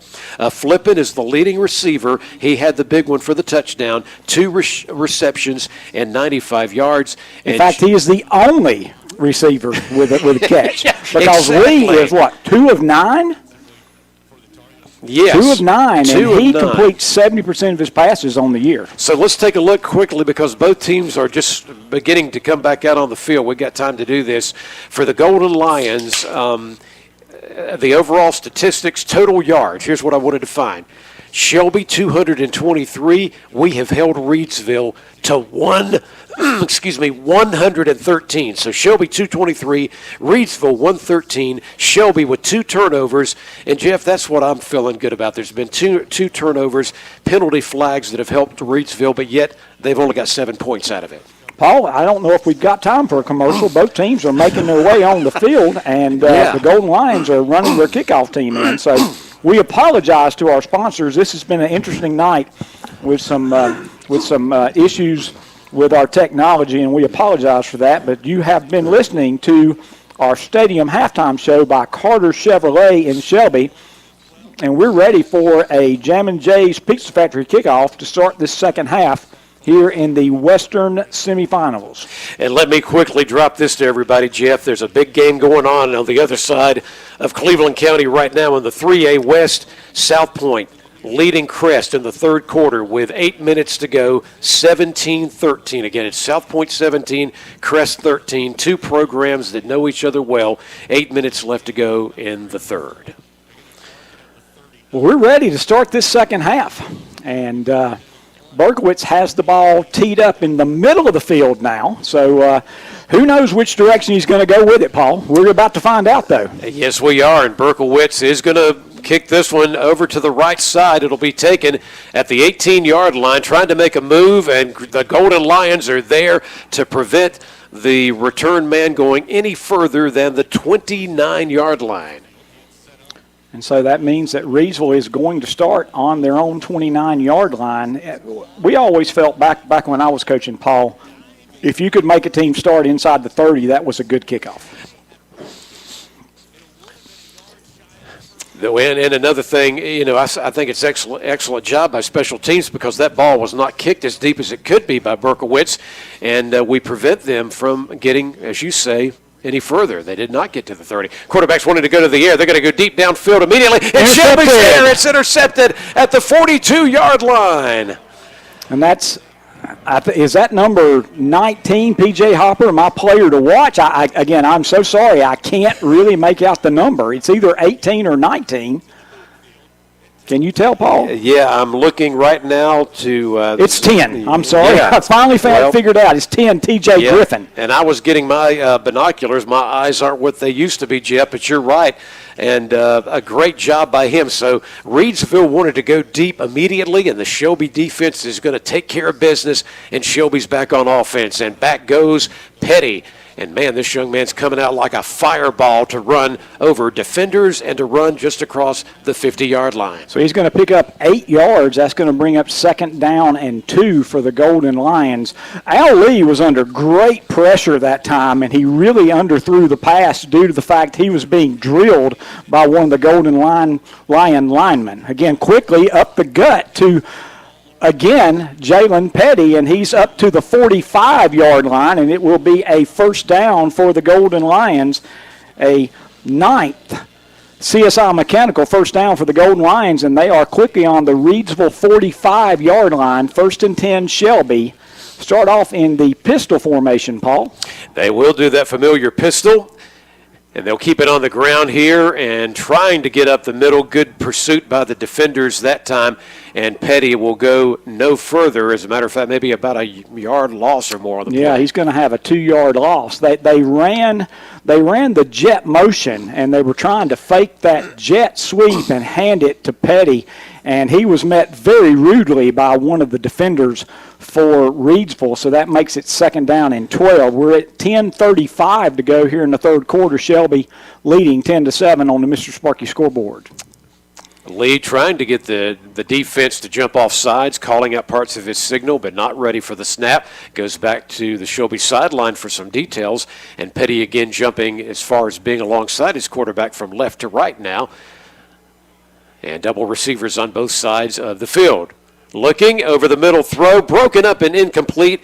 Luke Williams, the intended receiver, at the 39-yard line. That was excuse me, Paul, I'm sorry. That was a great play by number 5, Watlington. Reidsville has a lot of guys playing on both sides of the ball. Watlington, the great running back, he reached his hand right in front of Luke Williams and knocked that ball away. So that's going to bring up 3rd down and 12.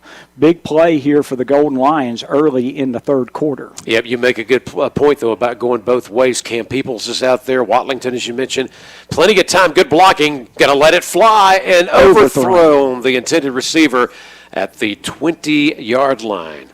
You know, when I was doing kind of my scouting report on Reidsville, Paul, since we've got a second here while Shelby trots their punt team on, notice they had 6 players playing on offense and defense, which is a pretty large number for a team that's so successful. So you think maybe if it stays close into the 4th quarter, maybe fatigue becomes a factor. Bridges was the intended receiver in that double coverage of that last play for the Golden Lions. And now, as Jeff has said, the punting unit is out. And the punt will be taking place right around the 40-yard line. Well, boy, Reidsville is going in for a block. Didn't work out. And the kick is not going to go as deep as the return man who's standing at the 10. Shelby will down the ball around the 21, maybe 22-yard line. That's where Reidsville will go back on offense. Yeah, Berkowitz just didn't get that ball to go forward that time. It's going to be only a 25-yard punt. But, of course, there's no return, so that's important. But Reidsville will now start on their own 22-yard line with 9:52 to go here in the 3rd quarter. Reidsville finding out this is a different kind of opponent when it's Shelby you're lining up against.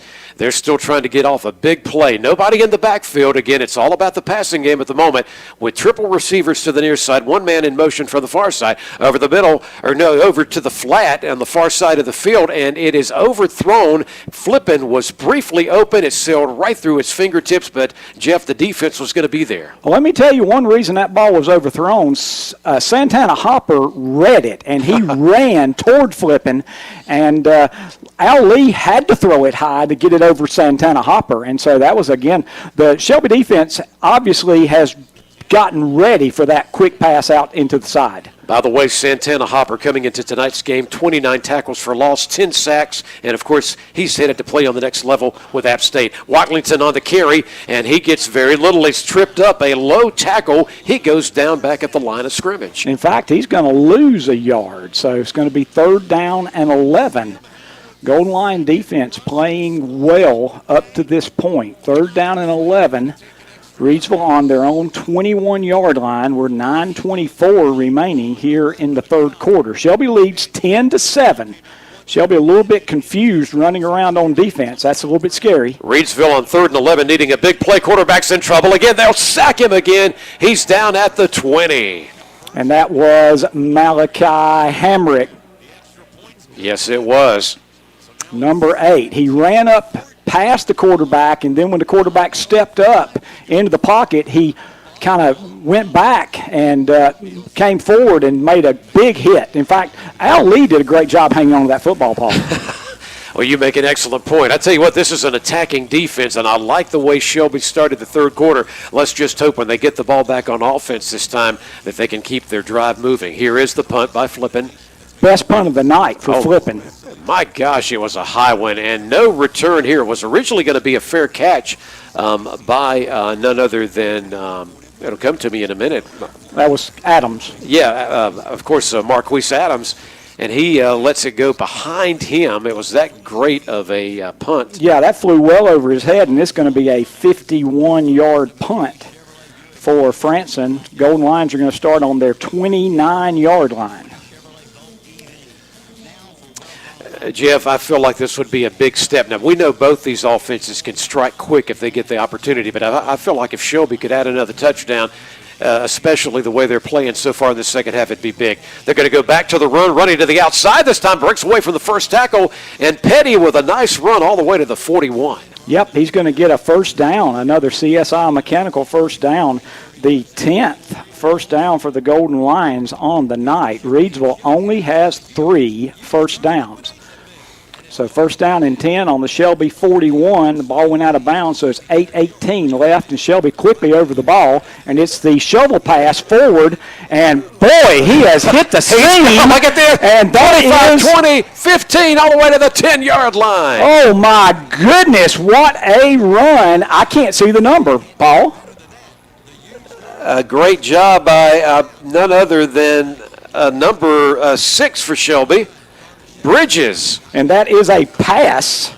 But Bridges, oh my goodness, he hit another gear. First and goal from the 10. This is the most difficult first and goal situation. Lee will hand off, and there goes Petty, and he runs into several white jerseys. They'll push him backwards, but his initial run forward, 2 yards. Yeah, he at least got the yardage before they went backwards with the tackle. So second down and goal from the 8. And man, how big a touchdown could this be, Paul Foster? 7:38, clock is rolling. Shelby has the ball, second and goal on the Reidsville 8. And Luke Williams, who is my favorite possession receiver, generally you throw the ball to Luke, he catches it. We'll be looking for Luke. We'll be looking for anybody that can put points on the board for the Lions. Lee calling out the signal. Lee staying in the pocket, lets it fly, and right around the goal line and into the end zone. It's a Shelby touchdown pass. And a great job that time to Demetrius Thompson. Yeah, it was Thompson on the grab. They were on the far side of the field. He had to fall down as soon as the pass hit him. I thought he might have just been on the goal line, but the ref was there and said the ball was in the end zone. So that was a beauty. What a perfect throw as well. I mean, it was a thing of beauty. Here comes Berkowitz out for the extra point attempt. Snap, ball's down, and it is blocked. Oh my! We'll see if that makes a difference as we move forward tonight. So the PAT is blocked, and by the way, Settle Heating and Air is our sponsor of those both field goals and extra points, and this one will not work out. But the real good news is the touchdown did work out. And on the No Malarkey, Mr. Sparky scoreboard was 7:11 left to go in the third. It's now Shelby 16, Reidsville 7. We'll step away for a brief timeout. This is WOHS on KTCBroadcasting.com.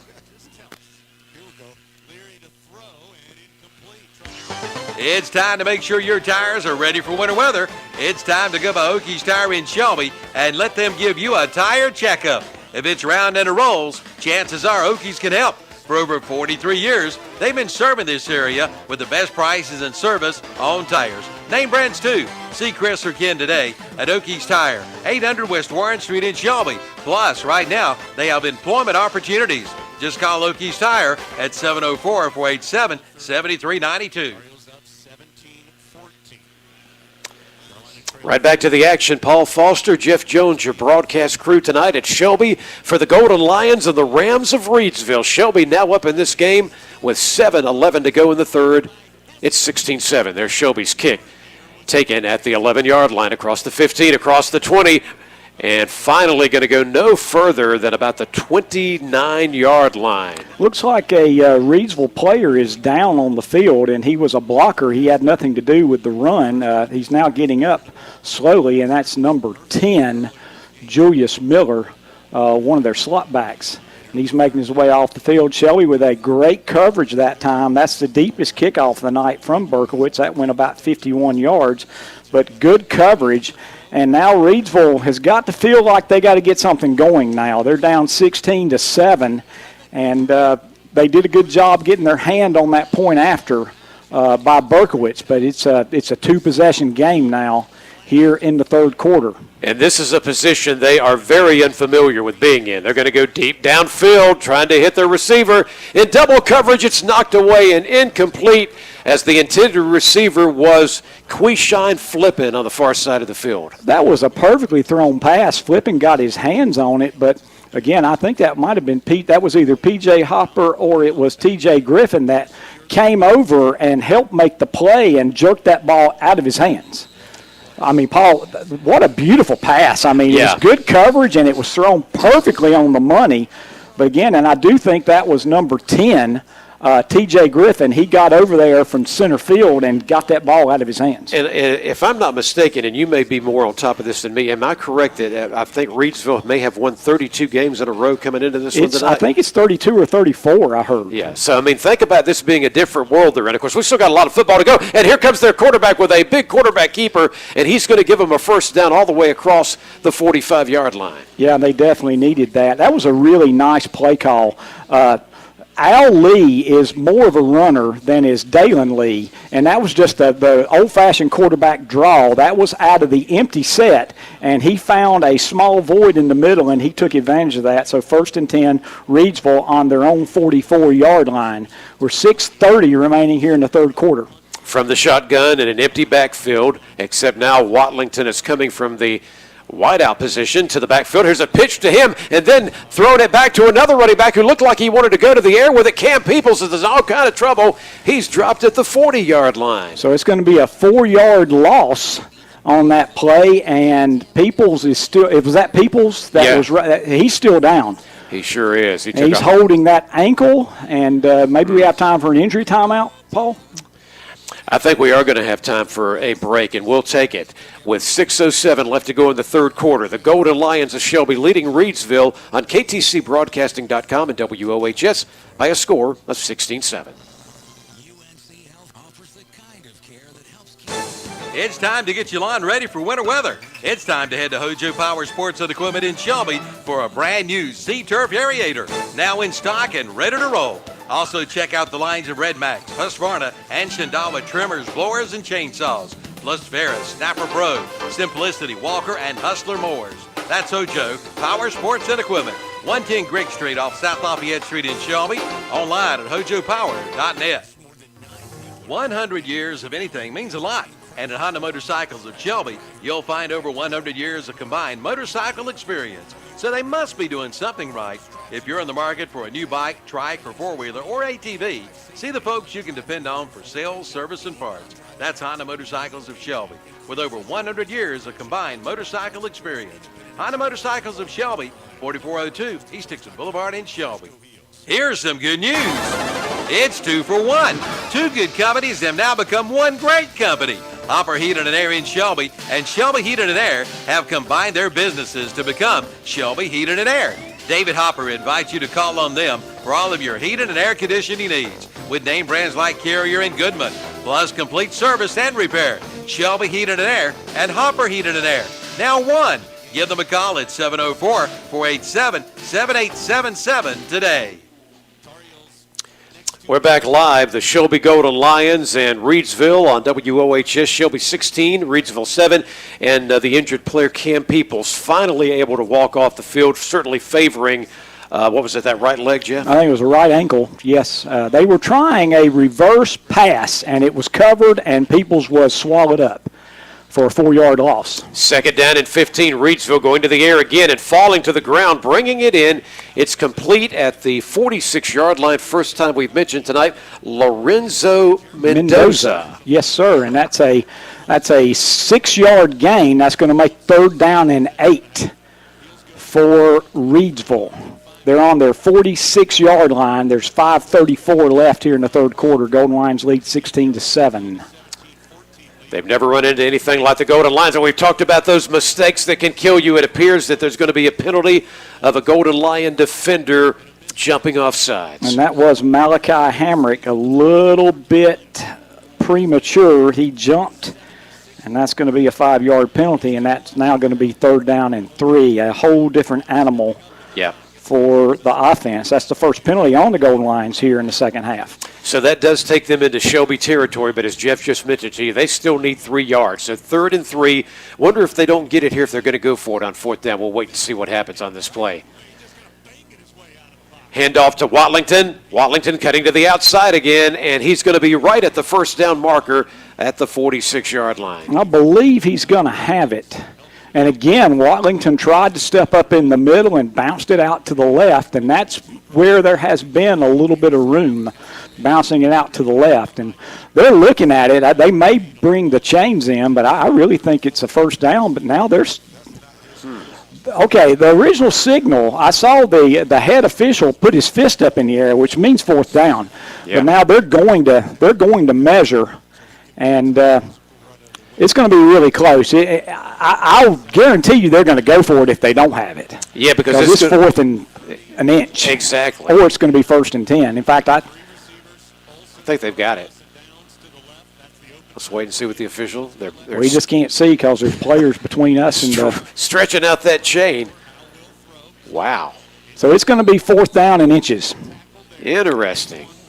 I really thought he had it, but so much of these interesting plays are happening on that other sideline, and it's going to be 4th and maybe 2 chain links. You definitely at least try to hard count it. I would be shocked if they don't go for it, Paul. I would too, and not to mention they're down by 9. The PAT blocked, preventing it from being a 10-point lead by Shelby after that last score. And in a quick scoreboard update for you, all tied up now. South Point and Crest in that 3A West playoff game tonight with 8:57 now left in their game. They have already moved into the 4th quarter over at Crest High School, apparently. So is it 20-20? 20-20, yeah. Battle. All right, here we go, 4th and short. This is going to be a big one for Reidsville. What will Ali do? He's got the snap. He'll go to Watlington, and they stop him. He's not going to get anywhere near that first down marker. Yeah, he lost at least a yard. I mean, there was nothing doing. And that's going to be, it's either going to be 5th down Reidsville or it's going to be 1st down Golden Lions. I don't think the 5th down's come into existence yet in football, has it?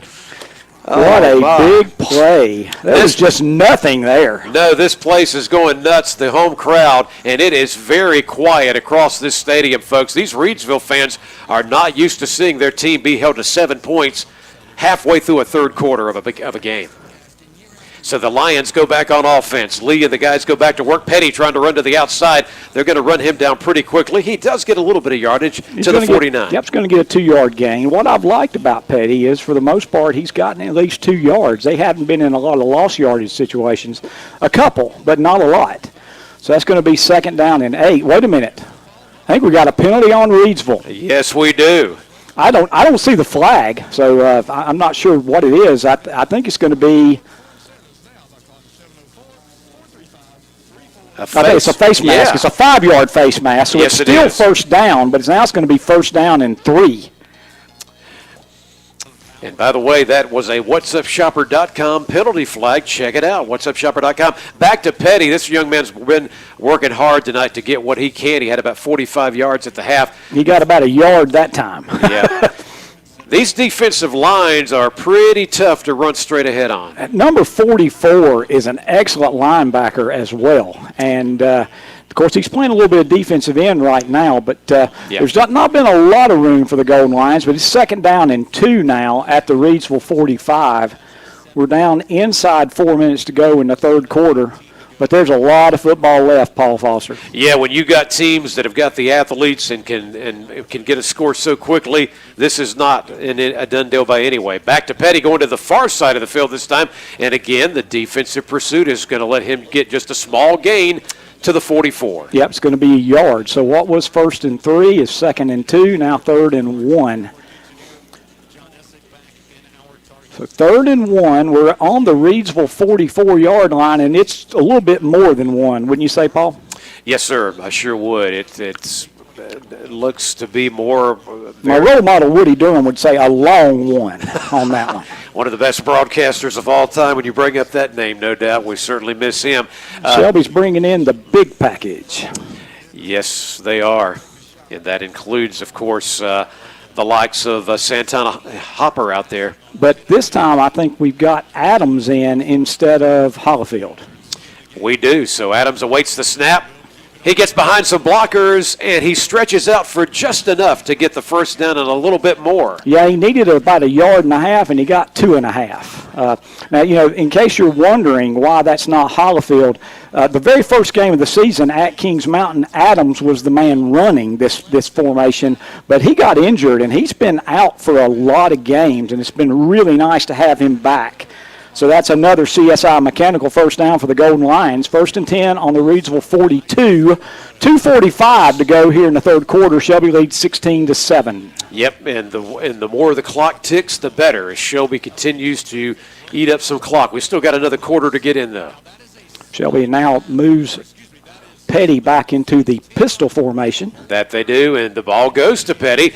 And Petty making some razzle-dazzle moves to get away from the first tackle that would have been back at about the 40, and he makes his way close to the 35. Yep, he's down to the 36-yard line. That's a 6-yard gain, 2nd down and 4. As we now reached close to 2 minutes left here in the third quarter. Shelby, this is as much as you can say milking the clock for the Golden Lions, because they're just kind of milling around on the football, waiting to get the signal. A packed stadium tonight for a heck of a playoff game. Everybody was looking forward to this one. Reidsville and Shelby. Shelby on the move and with the lead of 16-7. Back to Petty, and Petty to the far side of the field is getting some good yardage as he takes some tacklers with him to the 25. All the way to the 25-yard line. Another CSI Mechanical first down, and that's the 13th of the night for the Golden Lions. And it looks like somebody is still down on the field. Yeah, there's an injured Golden Lion. Can't tell who that is. Yeah, he's slow getting up, and he's now might be Jalen Petty. Fallen on his back now, and now he sits back up. At the trainers are out there to check on him right now, and that's right at the 25-yard line on the far side of the field.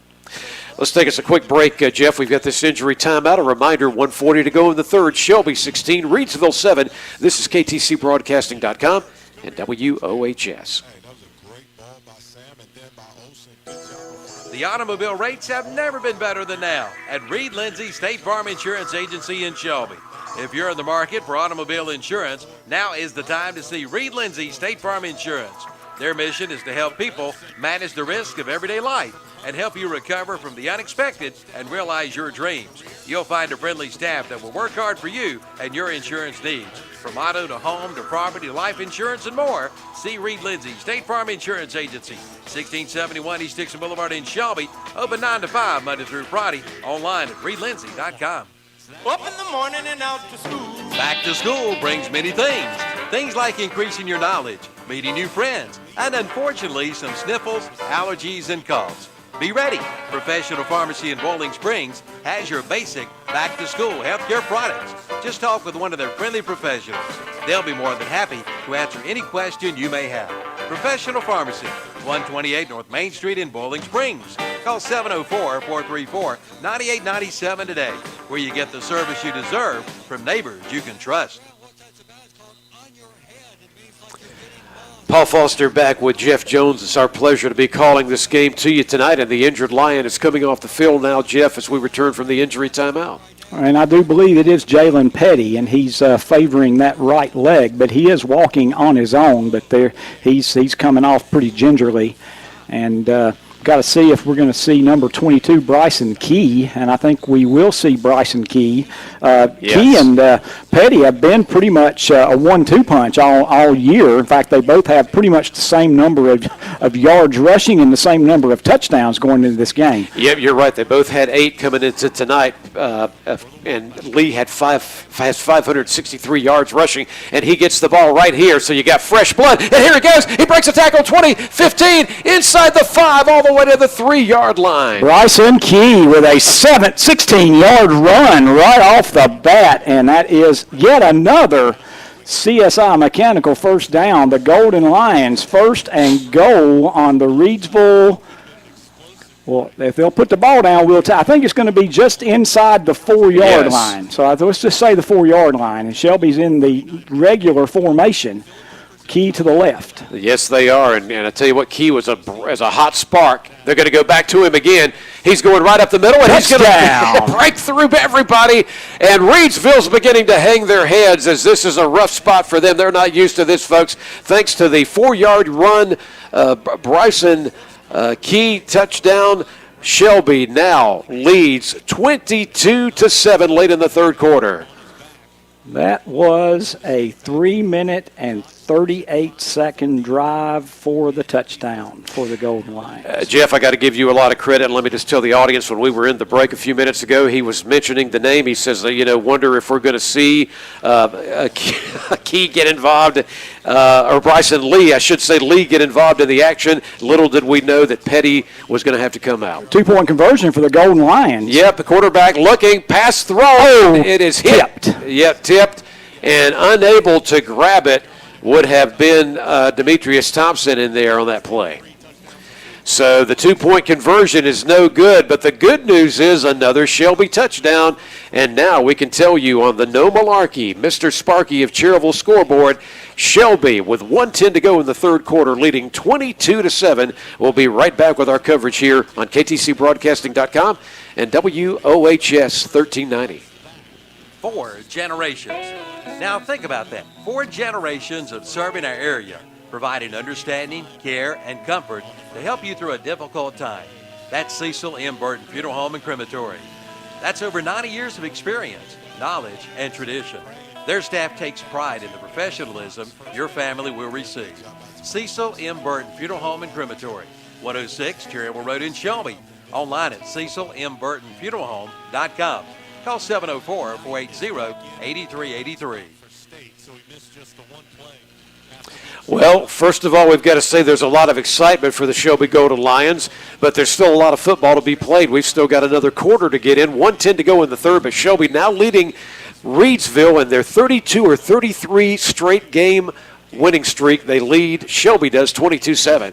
A kick to one of the up men coming up to get it, and the coverage of Shelby is right there to immediately bring the ball carrier down at the 35. Yeah, now, being kind of a stickler, that's just about a little too short a kick. But, again, the main thing is there's no return. But Reidsville's going to have it on the 38-yard line. If you kick it out of bounds, it goes to the 35. But, again, Reidsville's dangerous, so the fact that you held them to no yardage is important, but you'd like a little bit more than 22 yards on that kickoff. So the ball is actually marked at the 38-yard line, and it'll be 1st and 10. They're going to go to a pass in the flat, called on the far side of the field. I believe that was Flippin, and he will be just a couple of yards, or maybe right at the marker of another first down. Let's wait and see. I think they're going to signal first down, and it is. It's only the 5th first down of the night. Now, Shelby can't get too excited right now because this Reidsville team can score quickly, and it's 22-7, but there's still a quarter to go. So the ball went 10 yards. That's what they needed. It's 1st down and 10 from the 48. The defense is going after the quarterback. Lee's on the run now, and he'll run it out of bounds far side of the field, and he's going to get to the Shelby 45. Yeah, he's going to get a 7-yard gain, and one of the Golden Lions is slow to get up. again, over there near the Reidsville sideline, and they're going to stop the clock. It's one of the big guys for Shelby. Just can't tell you which one. Well, you don't want to say what you're thinking, but it looks like it's one of the defensive tackles. The Shelby coaching staff and training staff's making their way over, and they're doing the cramp stretch on him. So that's a good sign if it's just a cramp. And you may say, how in the world can you have a cramp? It's 20-some degrees out there. But the Shelby defensive front's been doing a lot of running up and down, and it's pretty easy to catch a cramp. If we'd known it was going to take so long, we could have gone to commercial. I'm sorry to our sponsors, but one thing we can say is we've made up some ground on that, and we also are getting very close to the end of the third. But while we've got a moment, and they're still working on the injured Shelby player, let's give you an update on the game across town tonight, where a little while ago Crest was down to South Point, but since then they've been making some things happen. I understand they just scored a touchdown on a big pass play, so now it is Crest 27, South Point 20. They are already in the fourth quarter of that 3A West playoff game tonight. Didn't Crest have to come back from about 2 touchdowns down the first time they played them? I understand they did. So that's not terribly surprising, but that's a knockdown drag-out over there on the western end of the county. Again, it really looks like we're dealing with a cramp. And I think I know who it is, but you just never like to say on the air who you think an injured player is when you don't know. But I do believe, I think we're seeing now it is number 77. Yes. Jaden Pierce. But again, he's walking like he's got a cramp. So that's something that if you're going to go down, a cramp is a much nicer thing to have to deal with than some type of ankle injury or something like that. Yep, and we hope that young man will be able to return. He's certainly been a warrior in there tonight, as he's certainly beginning to pick up his speed a little bit as he's walking off, and that's good to see. The winner of this game tonight plays the winner of Maiden and East Surrey. And, Jeff, the last score we had in the second half, Maiden 28, East Surrey 21. That's still a good game going on there tonight. Somebody texted me and said it's now 35-21 Maiden, but I don't know that for sure. Well, you may have had a fresher update than the one I had here a little while ago from Kevin Hastings. We appreciate that nonetheless. Quarterback keeper Watlington was faked out a lot of people that he got the handoff. He didn't. The quarterback kept it. And he's, again, Reidsville very close to another first down at the 41. Yeah, he got another first down, and that was one of those plays that it looked like there might be 30 or 40 yards, and he picked up 3.5, which he only needed 3, but he picked that up. But he took some shots. It was like he was trying to go out of bounds, and he couldn't get to out of bounds. And 2 Shelby players met him relatively rudely, Paul, and hit him, but he does have a first down at the 41. And I'm really impressed with Reidsville's response to that Shelby that Shelby touchdown. They picked up 2 quick first downs, and there's 20 seconds to go here in the third quarter. From the familiar shotgun again, Al Lee wanting to go to the air. The defense is chasing him down, and he's in all kind of trouble. Ball's loose. Shelby has recovered. Yes, they have. And look at this, folks, all the way back on the other side of the 50, even though Reidsville just snapped the ball on Shelby's side of the field. Lee gets into all kind of trouble, and when he took a violent slam to the ground by the defense, the ball came loose. And guess what, folks? As Jeff told you, Shelby takes over, and they take over at the Reidsville 46-yard line. And that's 9.9 seconds left here in the third quarter. And now Shelby wants to move that ball downfield and put another 6 points on the book. So Shelby's going to have another play here in the third quarter. Yes, they are. We're down to the final seconds at 9.9. And again, Reidsville's defense almost jumped off sides. I tell you what, Dalen Lee's got away with that count. He does, but Reidsville's about 1.5 yards off the ball, and that's what's kept him from getting called. And Bryson Key, and it is Key with a K. Okay, my apologies. He is so quick right now, because he's come in fresh, and that is a 4-yard gain, and that's the end of the third quarter. And, man, the fans, the football team is very excited, but they've got to close it out. We'll come back for the fourth quarter. Shelby right now over Reidsville after 3 quarters of play in this massive playoff game, 22-7. Stay with us. This is KTCBroadcasting.com and WOHS, a longtime radio tradition. 32 seconds to go, third quarter. British Brooks will get the handoff, and he doesn't have anywhere to go. Stop for a loss of 1 by the middle of the state line. Attention contractors. H&M Industries in Shelby sells wholesale. You get wholesale pricing, like vinyl windows as low as $149 with a lifetime warranty on frames and sash, plus low E argon. Extra strength glass as low as $149, plus metal roofing, just 82 cents a square foot with a 40-year warranty. And get vinyl siding at wholesale prices too. That's H&M Industries, 3931 West Dixon Boulevard in Shelby. Call 704-734-9900 or visit the website at hmindustries.com. Shelby trying to move on to the championship in the West of 2A playoffs. And remember, there's only one state championship out of all divisions this year. And right now, they've got to get 12 minutes off the clock. We enter the fourth quarter, Shelby leading Reidsville by a score of 22-7. 22-7. Shelby faces a 2nd down and 6. Now, you know, what's really kind of crucial is that blocked extra point and then going for 2 and not getting it. It's still a 2-possession game. It's a 15-point lead instead of a 17-point lead.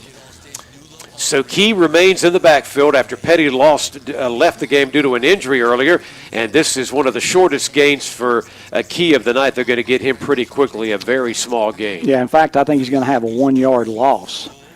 You kind of wish Shelby had a bootleg that time because Reidsville said, we know you're going to run it, and we are just going to bust our butt to wherever Bryson Key is going.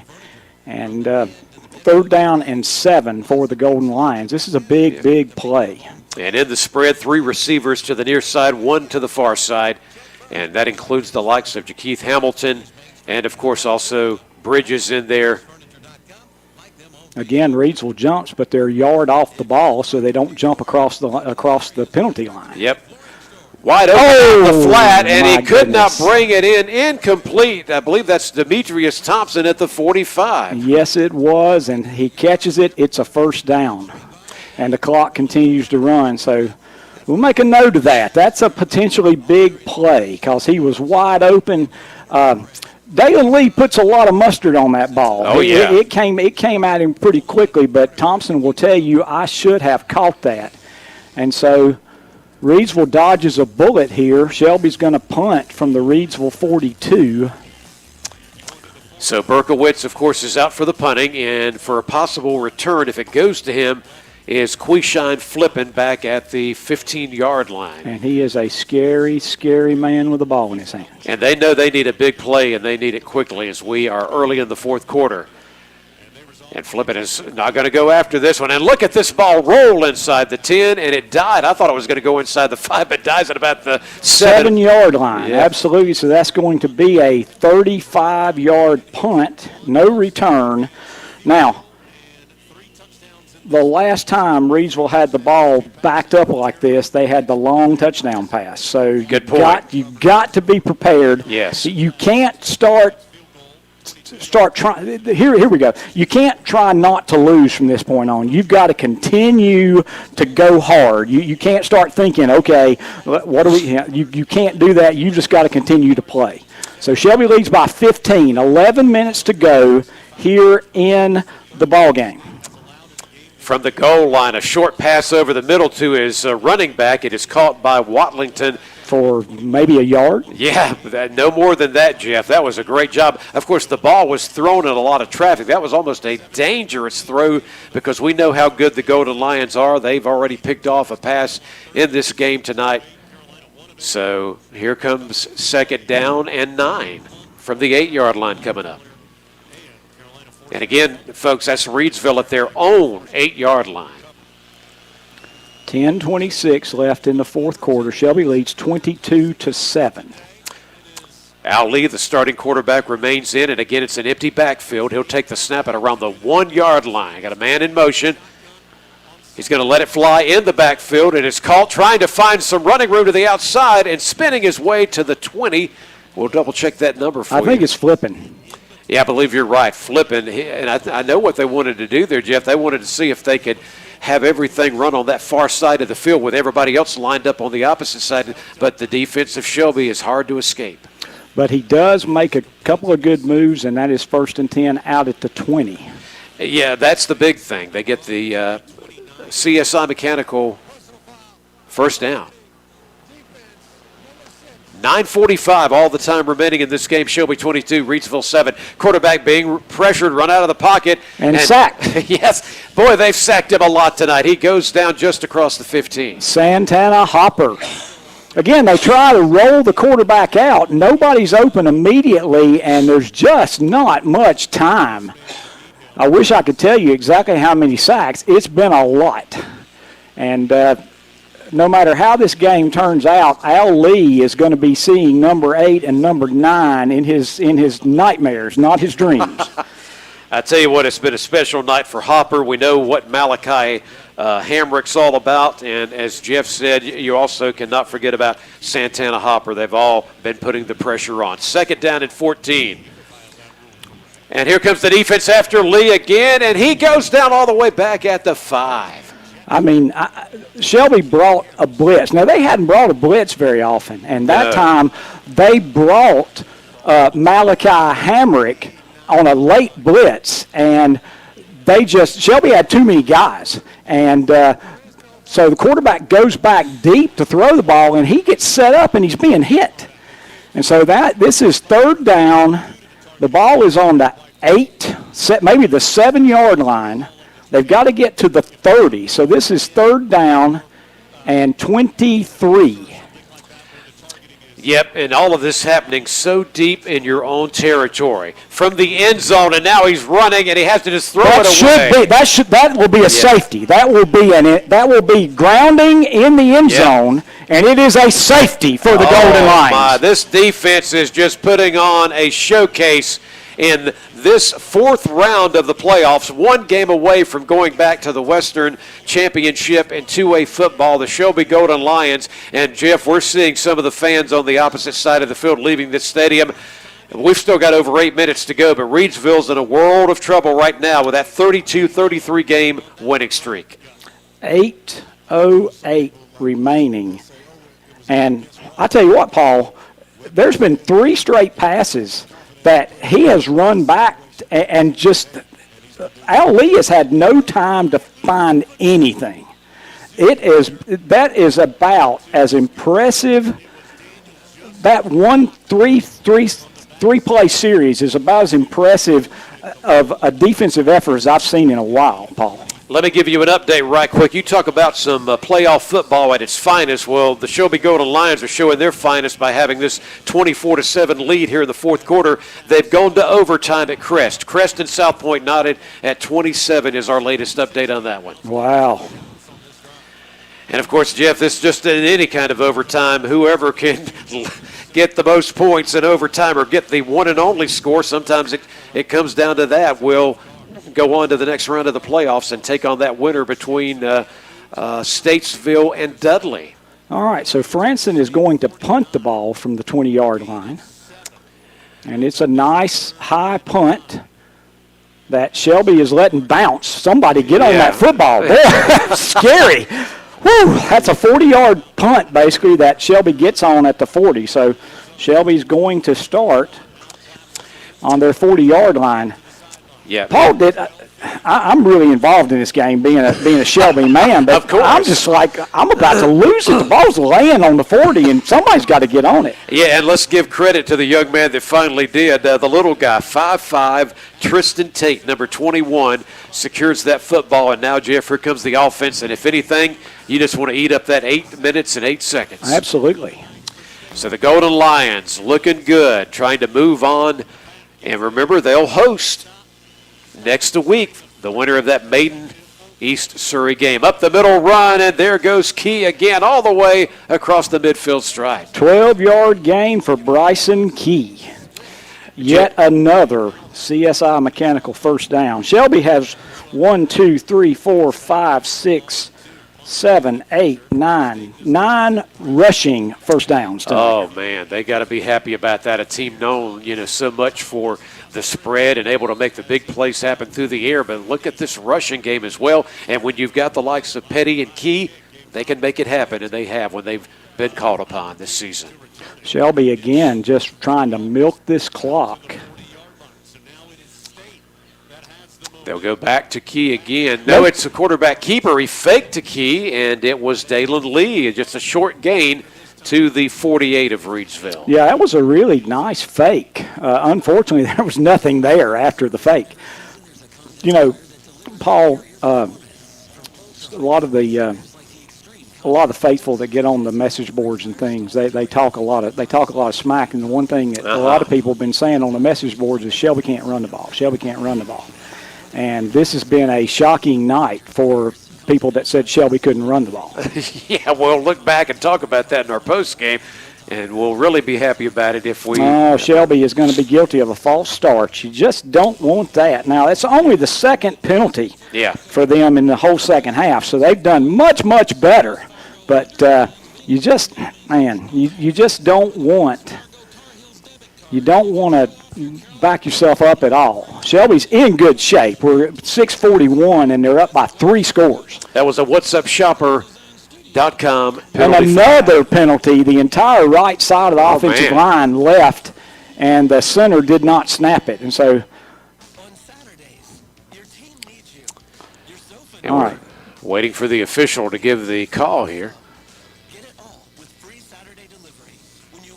But, you made a good point a while ago. Yes, Shelby's up 24-7. We're under 7 minutes to go in this game now.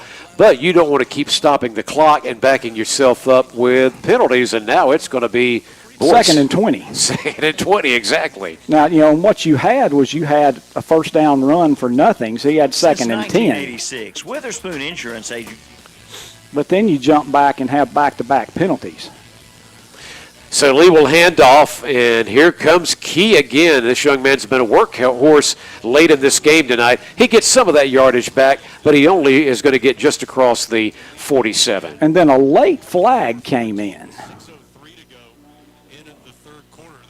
Face mask on Reidsville. Now, I don't think it's a personal foul face mask, so it'll be the 5-yard penalty. But what you love about the 5-yard penalty is the down is replayed. So it was a 5-yard gain for Bryson Key and the 5-yard penalty. And so now Shelby, instead of second and 20, they're looking at second and 10, and they wind the clock again. So that's good stuff for the Golden Lions. We're down to 6:10. Clock is running. But, again, you can't get terribly complacent right now. You've got to run your offense and play football.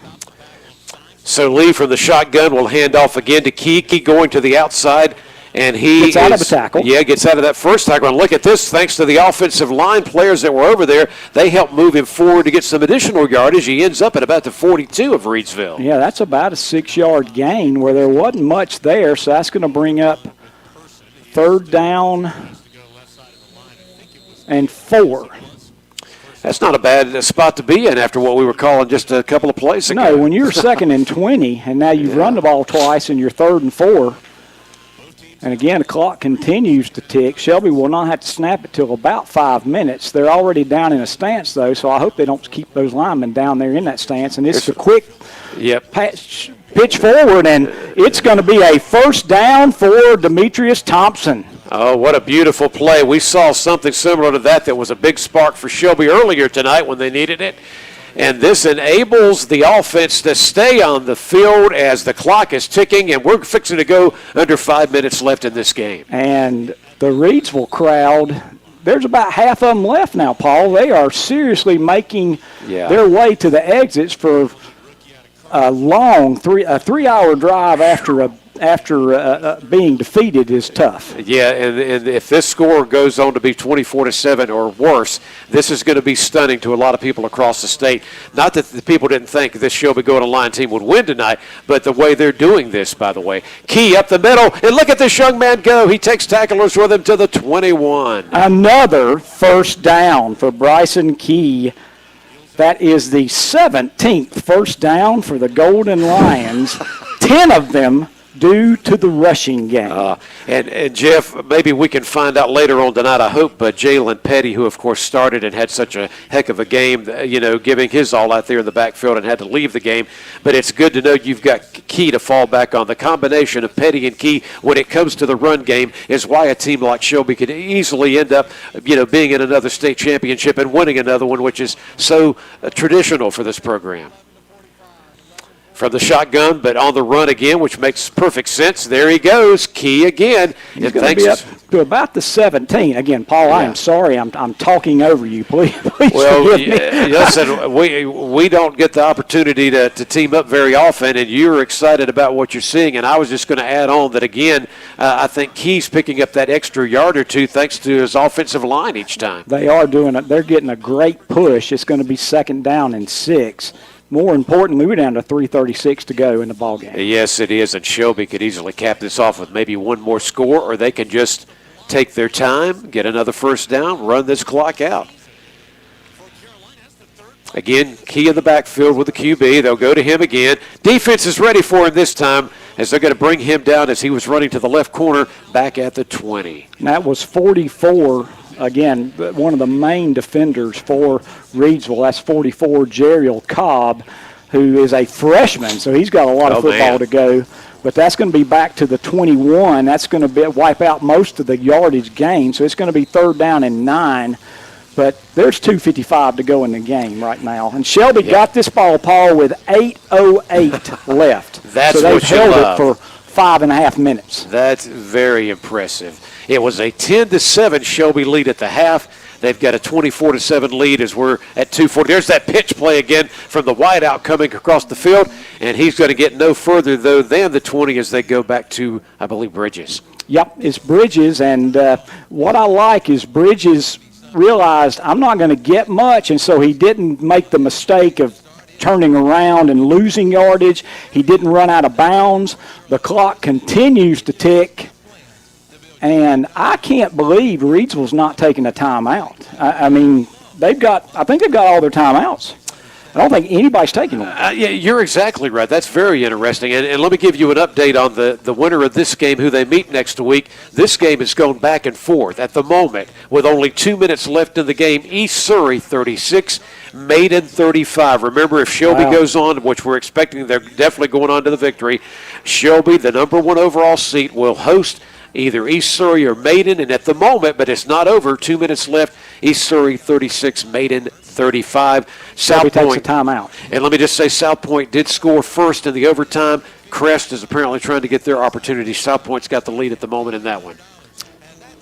Let's take a brief timeout. We're back with the final 1:47, and Shelby is in control at the moment, 24-7 over Reidsville here in the 4th quarter on WOHS.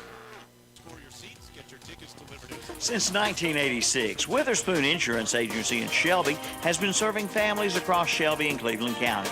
And today, Wayne Witherspoon continues the tradition of bringing you the best insurance at the best possible price. With names like The Hartford, Safeco, Progressive, National General, and Travelers. Drop by the office today at 125 North Lafayette Street in Shelby and talk with one of their friendly hometown agents. Witherspoon Insurance Agency, your independent insurance agency since 1986.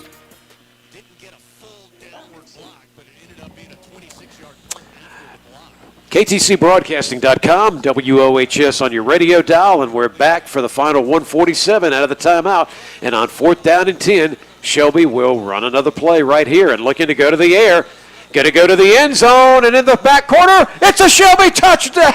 Wow. Touchdown. Hamilton catches it falling to the ground, and that just puts the icing on the cake My goodness, the Shelby Golden Lions are the superb team on this Friday night, on this particular week in 2021. When you talk about the history of these two teams, Shelby just definitely nailed the nails into the coffin for good, ladies and gentlemen. This is going to be a special victory. Absolutely, and that drive was 6 minutes and 28 seconds.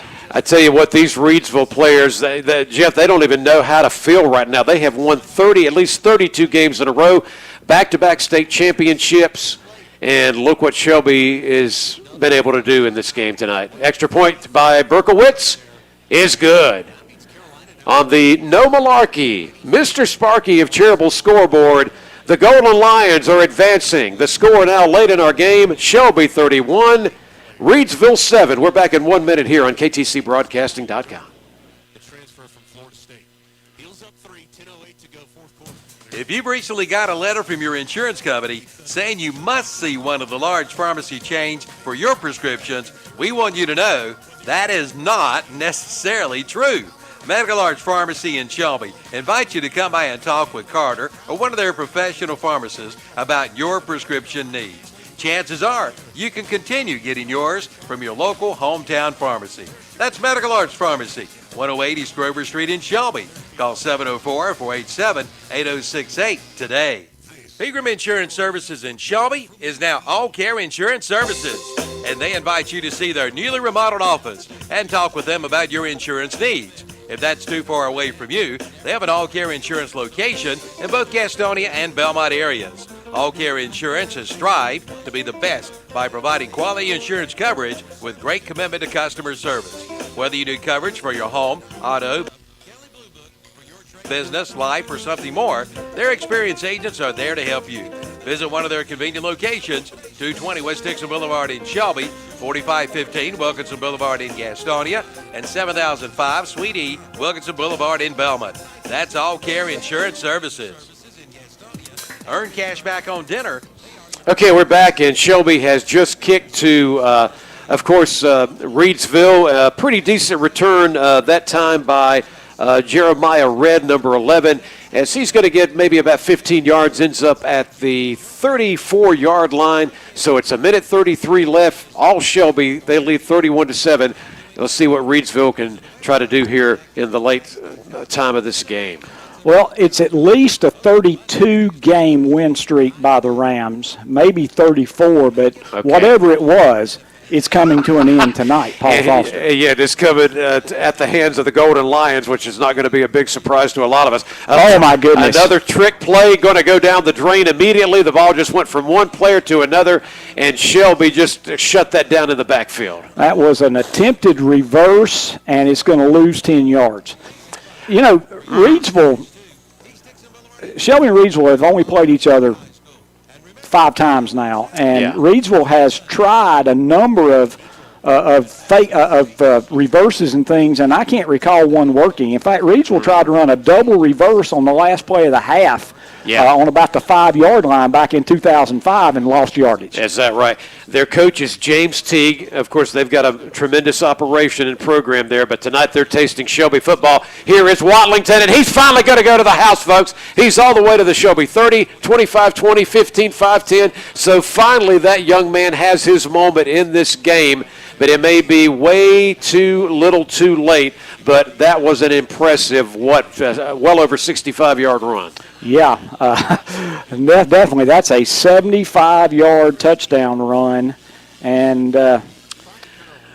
Shaheem Watlington, their leading running back coming into this game tonight, ladies and gentlemen. Last week he had 204 yards on 26 carries. He's not been able to accomplish that on Shelby, but that certainly was the biggest run of the night, and it makes the score Shelby 31, Reidsville 13. Franson out for the PAT, number 99. There is the snap hold. Kick is up. Kick is good. So they're going to be able to cut into that lead a little bit, but when we come back, hopefully Shelby gets their hands on the ball and wraps this one up. There's only 42 seconds left, and it's Shelby 31, Reidsville 14. We're back after this brief timeout here on KTCBroadcasting.com. While you listen to high school sports on the radio. With a Carolina Federal Credit Union Visa credit card, you can enjoy 1% cash back on every purchase. Carolina Federal Credit Union Visa credit card has no annual fee and rates starting as low as 10.9% APR. Apply for a credit card online at carolinafcu.org or stop by the Carolina Federal Credit Union drive-thru for an application. Join Carolina Federal Credit Union, where we treat you like family because you are. APR is the annual percentage rate. Rates are subject to change, and an actual rate will be determined based on credit score. Paul Foster and Jeff Jones, we're back at Blanton Stadium on the campus of Shelby High School. We're down to only 42 seconds. We just saw the big touchdown run by Reidsville. They're down 31-14. The Golden Lions are on their way to the next round, the chance to play for the championship in the West right here next week. But right now we're assuming, Jeff, there may be an onside kick. Well, there's definitely going to be an onside. There's got to be an onside kick here. And if Shelby can recover, that should pretty much put the game over. Here's Franson trying. And he didn't kick it far enough. Did not go far enough. We know what happens here. Just don't get around that ball. One of the Golden Lions was up a little bit too close, and a teammate pushes him away. There were 5 coaches that just about had major coronaries on the sideline because nothing can happen if you just let it lay there. But if you run up there and try to dive on it and it gets away from you, again, that was more exciting than it needed to be. What happened was the kicker was trying to kick one of those kind of lazy balls that he runs up beside, and he just missed it. Well, make sure you stay tuned in, especially on this radio dial and to KTCBroadcasting.com. For the postgame show, the guys, including Kevin Hastings, have got a lot to go over with you about the finals. And here we just see Dalen Lee take a knee. This one's about to wrap up, and I'm glad to see some of the players, all the players actually, shaking hands, giving hugs, because Reidsville knows they bumped into a heck of a football team, and Shelby just keeps moving on, Jeff Jones. You've been a part of it and witnessed it so many times. What a huge victory this is going to be. The final score, by the way, as they let the clock run down, now we're down to 12 seconds. The final score is going to be 31-14, and that may shock a lot of people around the state tonight. I imagine it will. We weren't sure, who was going to win the game, obviously. Yes. And, we talked about it at the very beginning of the game. We said, okay, it could be a knockdown drag-out that goes to the very end, or somebody might get a 15 or 20-point win. And the Golden Lions did it in an unusual way. They ran the ball and then threw it quite well as well. But, holding Reidsville to 113 yards in the first half, and 82 of that being one pass play. Yeah. And I imagine they held Reidsville to very little in the second half, except for the 75-yard touchdown run. Well, folks, it is a final. Congratulations to the Shelby Golden Lions. They're going to host the winner of that East Surrey Maiden game, which was going down to the wire. But what we're going to do is step away for a break. When we come back, we're going to move into the postgame show. It's made possible by Stamey Funeral Home of Fallston.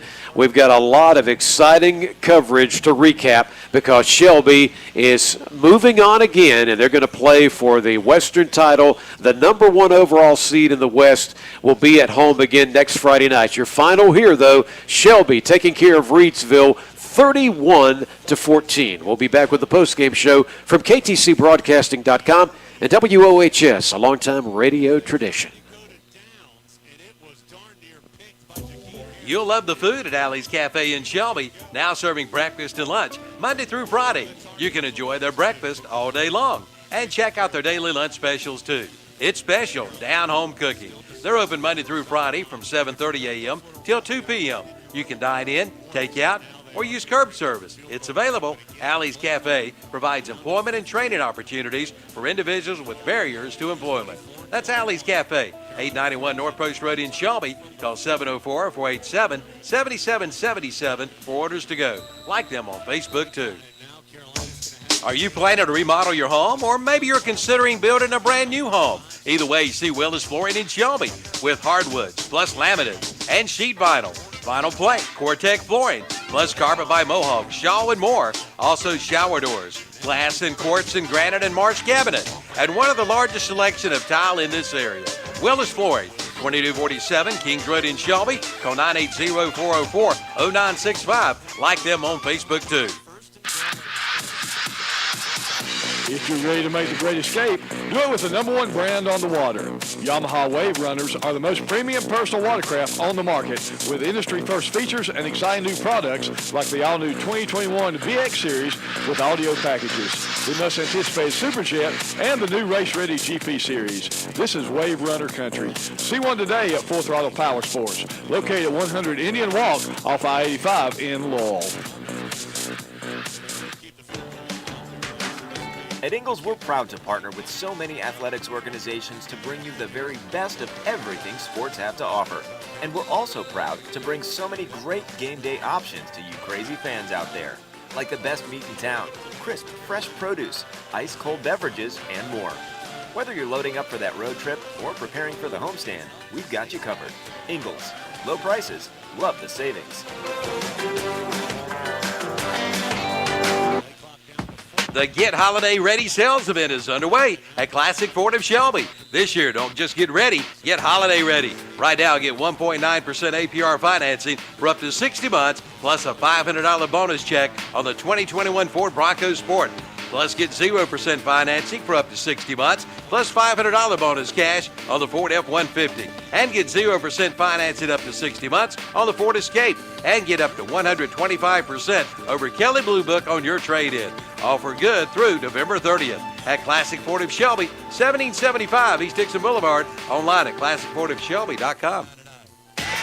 Smiles are the specialty at Family Dentistry in Shelby. Dr. Stroud, Wilson, Thompson, and McMurray invite you in for all of your dental needs, from preventive care to cosmetic dentistry, from crowns and bridges to root canals and implants. For your appointment, call 704-482-3281 or visit the website at shelbydentist.net. Yes, smiles are the specialty at Family Dentistry in Shelby, located at 416 West Warren Street. Kids love them. Hey, and you will too. When you're in need of a morning pick-me-up, it's time to pick up breakfast at McDonald's. Order up a delicious sausage McMuffin with egg, hot, savory sausage, freshly cracked fluffy eggs, and melty cheese. It's the classic recipe for turning any morning into a good morning. Mix and match 2 breakfast sandwiches for just $4.39. Pick from a sausage McMuffin with egg or bacon, egg, and cheese biscuit. Ba-da-ba-ba-ba. Prices and participation may vary. Cannot be combined with any other offer or combo meal. Single item at regular price. Offer valid when product served. It's time to get your home and yard fixed up for the holidays. And fix-up time starts at Hometown Hardware, downtown Kings Mountain. Go by and see Kyle and Howard today. They have everything you need for home repair. And get that yard in shape with grass seed, lime, and fertilizer. You'll find fall plants and mums. Brighten up your home with a fresh coat of paint. And get your home winterized too. Caulk it up. See Hometown Hardware, 110 South Railroad Avenue in Kings Mountain.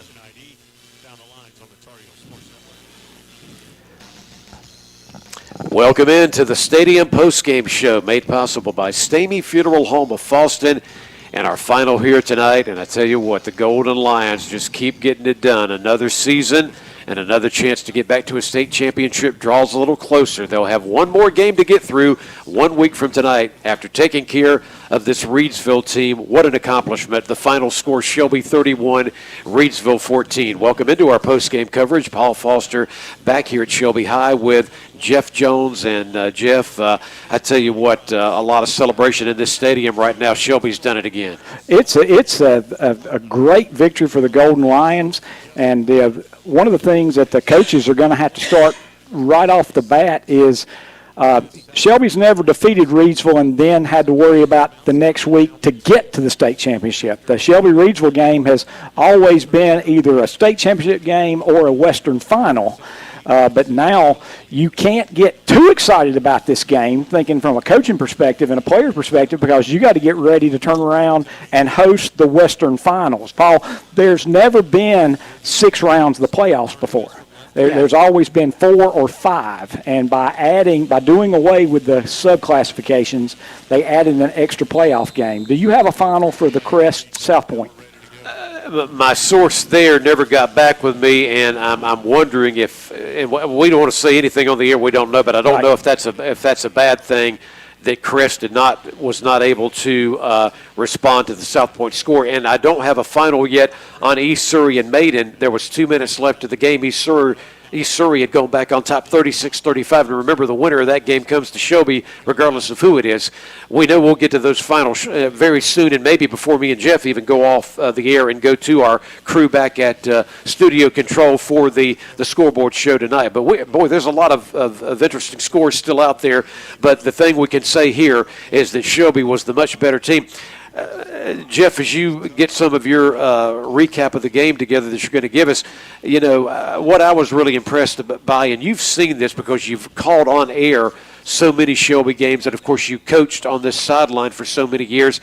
When Shelby has been in a tight game against a good opponent, what they're able to do in a third quarter to take over a game, and that was monumental tonight. It really was, and being fortunate enough to be able to be at Shelby for so long and coach with the football team for about 25 years, one of the things that makes the Shelby football team pretty special is the players expect to win. And it's not a cocky expect to win. It is, if they're down in the third quarter, in that huddle, they're saying, guys, we don't lose. We're going to make the plays to win. And this was as impressive a game because Shelby did it in a way that we hadn't seen them do it this year. They did it with a dominant rushing attack. And unfortunately, we had a number of technical issues, and we do not have final stats tonight, and we hate that. But Shelby had more rushing first downs than passing first downs. It was a great game in that way. Shall I go ahead and do the Okies Tire and recap of the game? And yes, sir. This is our stadium postgame show, sponsored by Stamey Funeral Home in Fallston. And so now for the Okies Tire and recap of the game.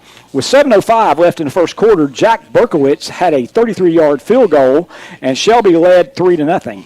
With 2 minutes left in the first quarter, Keyshawn Flippin had an 82-yard touchdown pass from Al Lee. Anthony Franson's point after made it 7-3 Reidsville.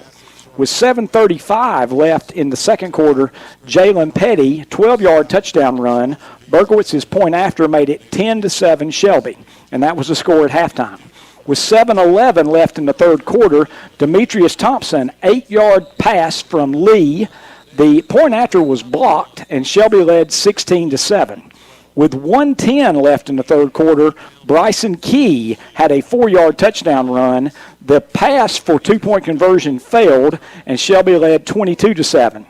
With 8:08 left in the fourth quarter, intentional grounding call in the end zone against the Reidsville quarterback made it a Shelby safety, and Shelby led 24-7. With 1:40 left in the game, Jakeith Hamilton hauled in a 22-yard touchdown pass from Dalen Lee. Berkowitz's point after made it 31-7. And then with 42 seconds left in the game, Watlington, and that is, let me get his name, Shaheem Watlington of Reidsville, had a 75-yard touchdown run. Franson's point after, and that was the final score. Shelby 31, Reidsville 14. Shelby had 17 first downs. Reidsville had 7 first downs. And if we had statistics, I know Shelby outgained Reidsville. And considering Reidsville had 113 yards in the first half, 82 of them on one pass. Yes. And in the second half, I would think that it's going to be a similar number with a 75-yard touchdown run, because there were at least 5 sacks, and they were 10 and 15-yard sacks that Shelby got for losses that would really, take back all the positive yards gained. And I'll tell you what, I was impressed with Shelby being able to shut down those Reidsville plays so quickly. When they did, and they very seldom got off a short pass, a pass out in the flat. And you remember how many times tonight, and I think that just goes to show you, when you feel like somebody is standing right behind you, these athletes for Reidsville, they're going to be back again next year. They're going to continue to make noise, and they're going to probably go on another major winning streak and all that, just like Shelby's done. But it's like their guys tonight. You remember even guys that were open, Jeff, on 5-yard passes.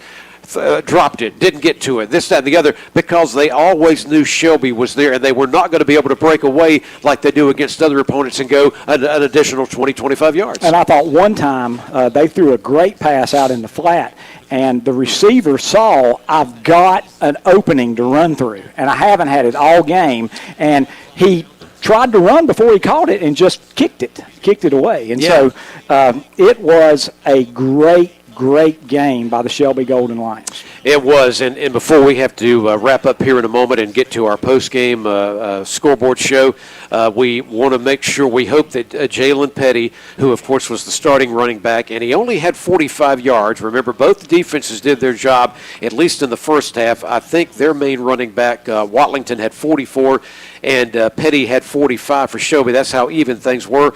Petty hung in there. He'd give us those little hard-fought 3- and 5-yard runs over and over. We know that he had to leave the game because he was banged up. We hope he's going to be back, but what a job by Bryson Key coming in. Yeah, Bryson Key came in, but we were at timeout because there was an injury timeout when they were dealing with Petty, and I looked at you and I said, have we seen Bryson Key? Because generally Shelby had run kind of the two-headed monster. It had been Key and Petty, but Petty had the hot hand, and so they kept him in. They brought Bryson Key in, and immediately he ran 2 times and picked up like 18 yards.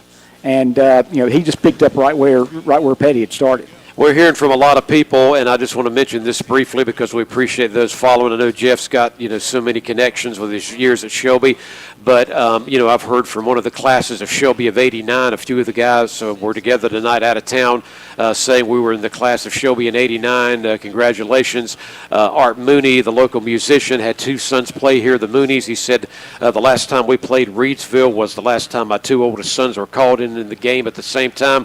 They're talking about 6 rings at his house. So, I mean, a lot of fond memories of just Reidsville games, and that Shelby usually was the one to have the upper hand when it was all said and done, Jeff.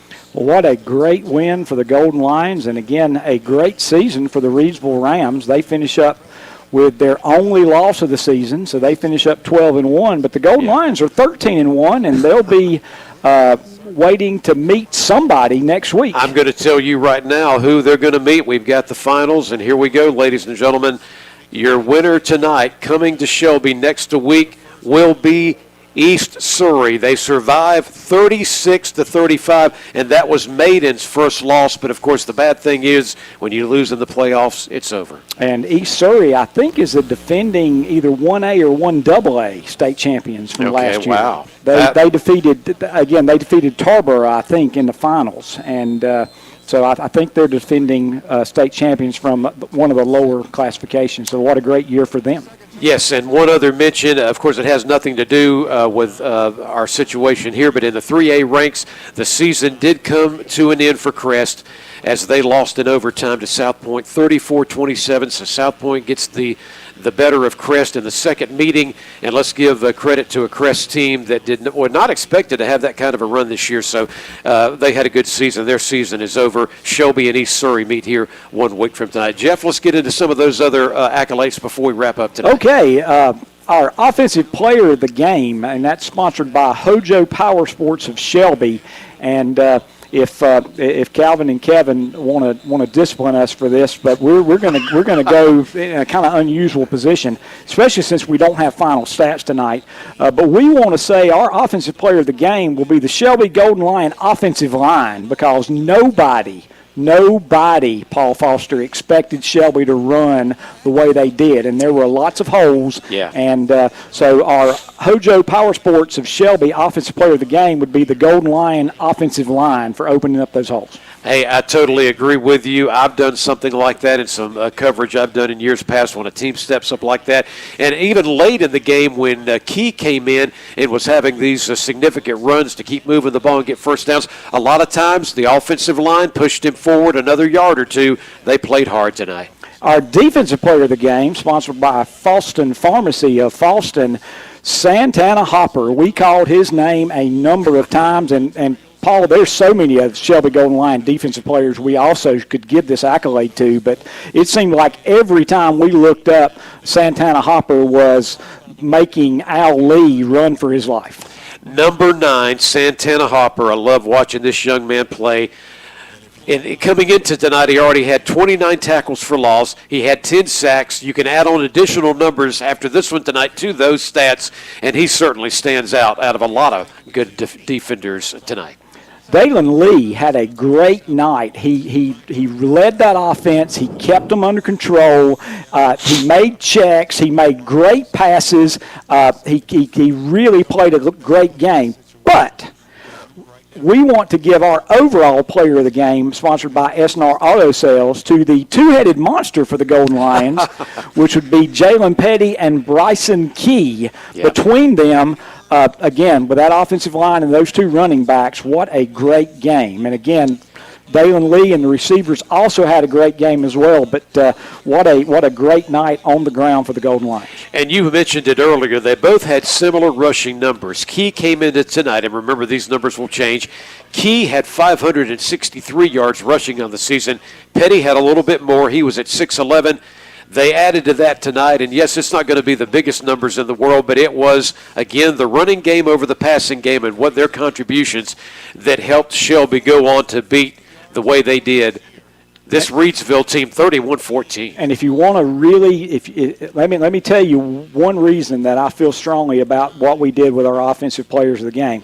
Shelby held the ball for about 16 minutes of the second half.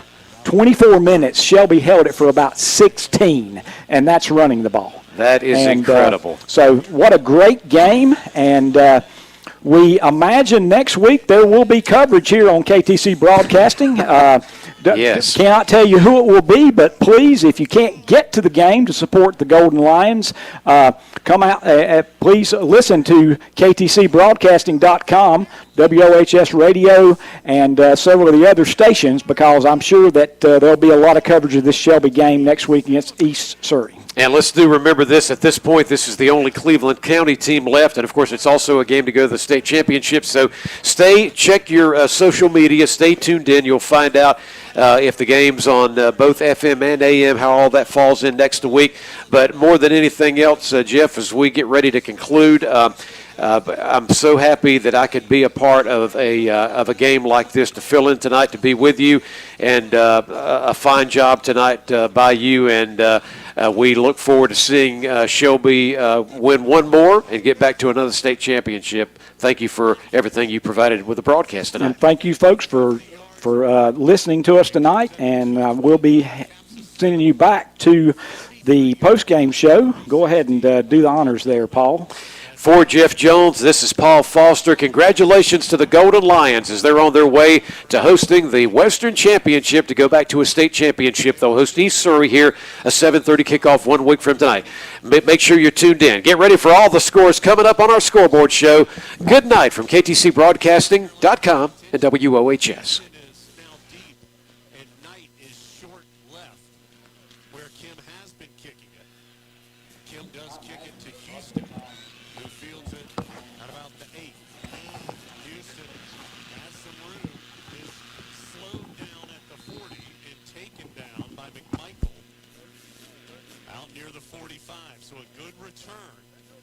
State with some good position, 2:04 to go. The Wolfpack has one timeout, as do the Tar Heels. 30-21. They're going to mark this, I think, at the 44-yard line. That's correct. State will start on its own 44. Yeah, Carolina, keep it in front of you. No explosive plays. Make them go the hard way. Don't give up any chunk plays. And please don't give up anything quick. Again, State with one timeout, and he's going to be sacked. Vlahasic gets into the backfield and takes down Leary. 6th sack of the night. State loses 8 back to the 36-yard line. Clock moving, 1:45 and counting. 2nd and 18. Leary to throw. Oh my gosh, wide open down the far sideline. It's going to be a touchdown. A Mezzi. Tony Tony Grimes and Cameron Kelly staring at one another as a Messi gets loose for the 64-yard score.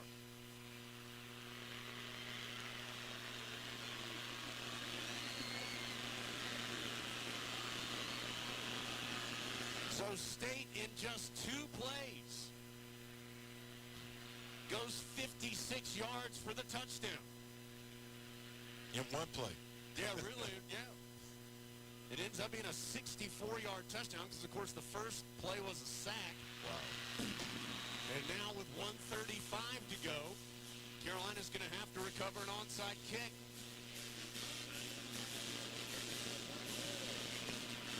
1:35 to play. How in the world did a Messi get that open? Yeah, and without knowing the coverage, I'm going to guess that Tony Grimes blew that coverage because I can't see us being in cover 2 when the corner is playing in the flat. It had to be either man or quarters or cover 3. Either way, I guarantee you that corner was supposed to have deep. And then he's just looking at like there's no need. He's looking in the backfield. If they catch anything short, you tackle that. Keep it in bounds and you tackle it. But that's the one play in this situation you absolutely can't give up. So now the Tar Heels going to have to field an onside kick. 1:35 to go. State has successfully converted 2 onsides this year. State has 4 men in a box on either side outside the numbers, and then 3 men right up the middle, including the kicker Dunn. Dunn tries to just boot it up the gut. Oh, they got it. And it's loose. State recovers. We're on the field, onside kick, recovered by the kicking team, first down.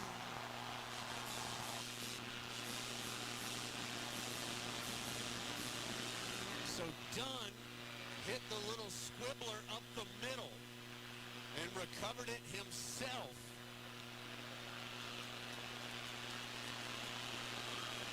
At the 46-yard line.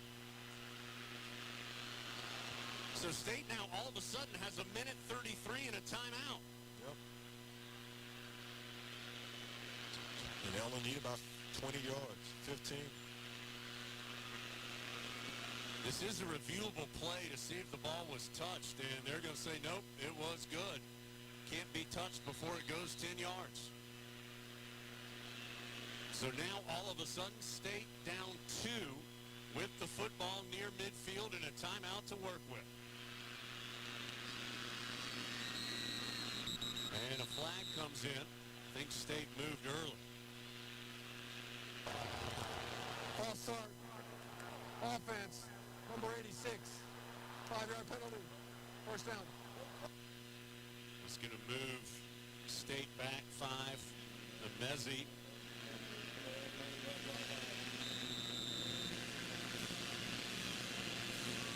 What a remarkable 5 minutes of real time this has been.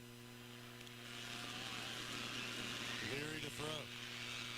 Goes left side and sails it out of bounds, incomplete.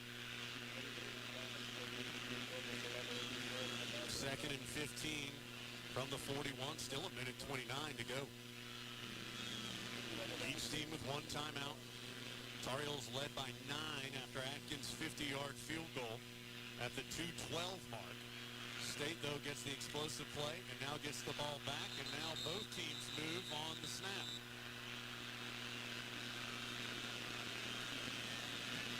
Everybody's pointing at everybody. Offside. Defense, number 12. Better jump in the neutral zone. Calls the offensive player to move. 5-yard penalty. Still first down. So that'll move it back to the 46. Correction, second down. 2nd and 10.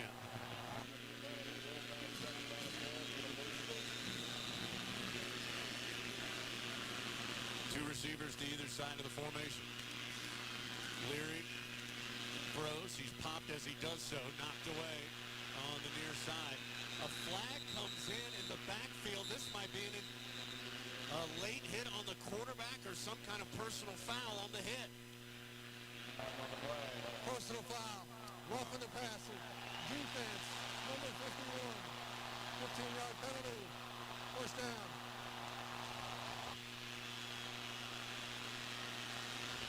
That moves it to the 39, and now State on the edge of field goal range with the wind at their back. How in the world has this happened? There's still a minute 25 to go.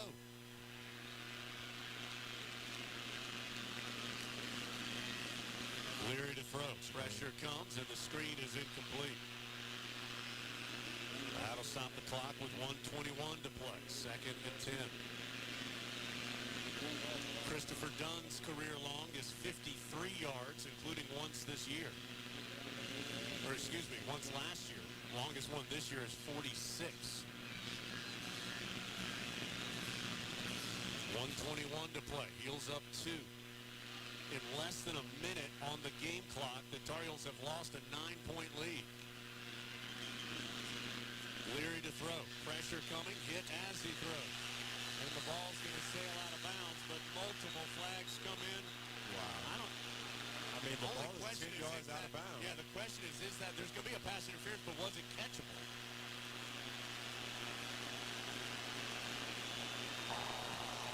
Pass interference. Defense. Number 29. 15-yard penalty.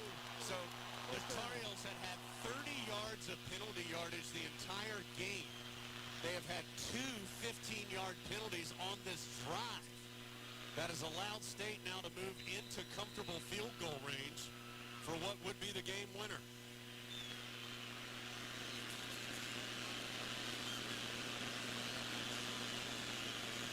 Ball at the 24. Leary to throw. Goes to the left side. It is caught in the front left corner of the end zone. Messi has given State the lead with 1:09 to go. Unbelievable.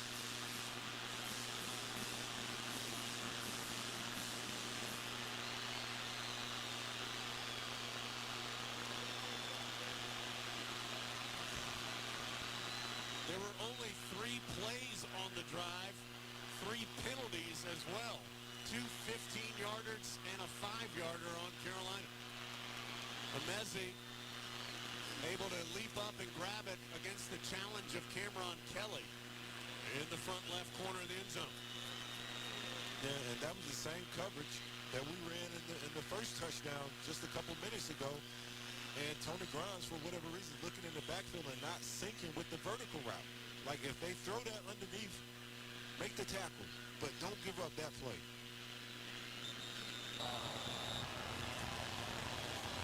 I think State's going to take its final Third and final timeout. NC State. This will be a full timeout. So Full timeout. we're going to take a quick timeout, too. 1:09 to go. Heels have lost the lead from Learfield. He bounces outside. No one's going to catch him. He's at the 10. He's at the 5. Touchdown. Oh, man. Throws downfield. The ball is tipped. It's intercepted. He's going to score. He's scrambling. Man open in the end zone. It's a leaping one-hand grab. He got it. Touchdown. Keep the excitement of game day going in a Nissan. With game-changing tech, every drive is guaranteed to get your adrenaline pumping. Get to Nissan, proud partner of Carolina Athletics.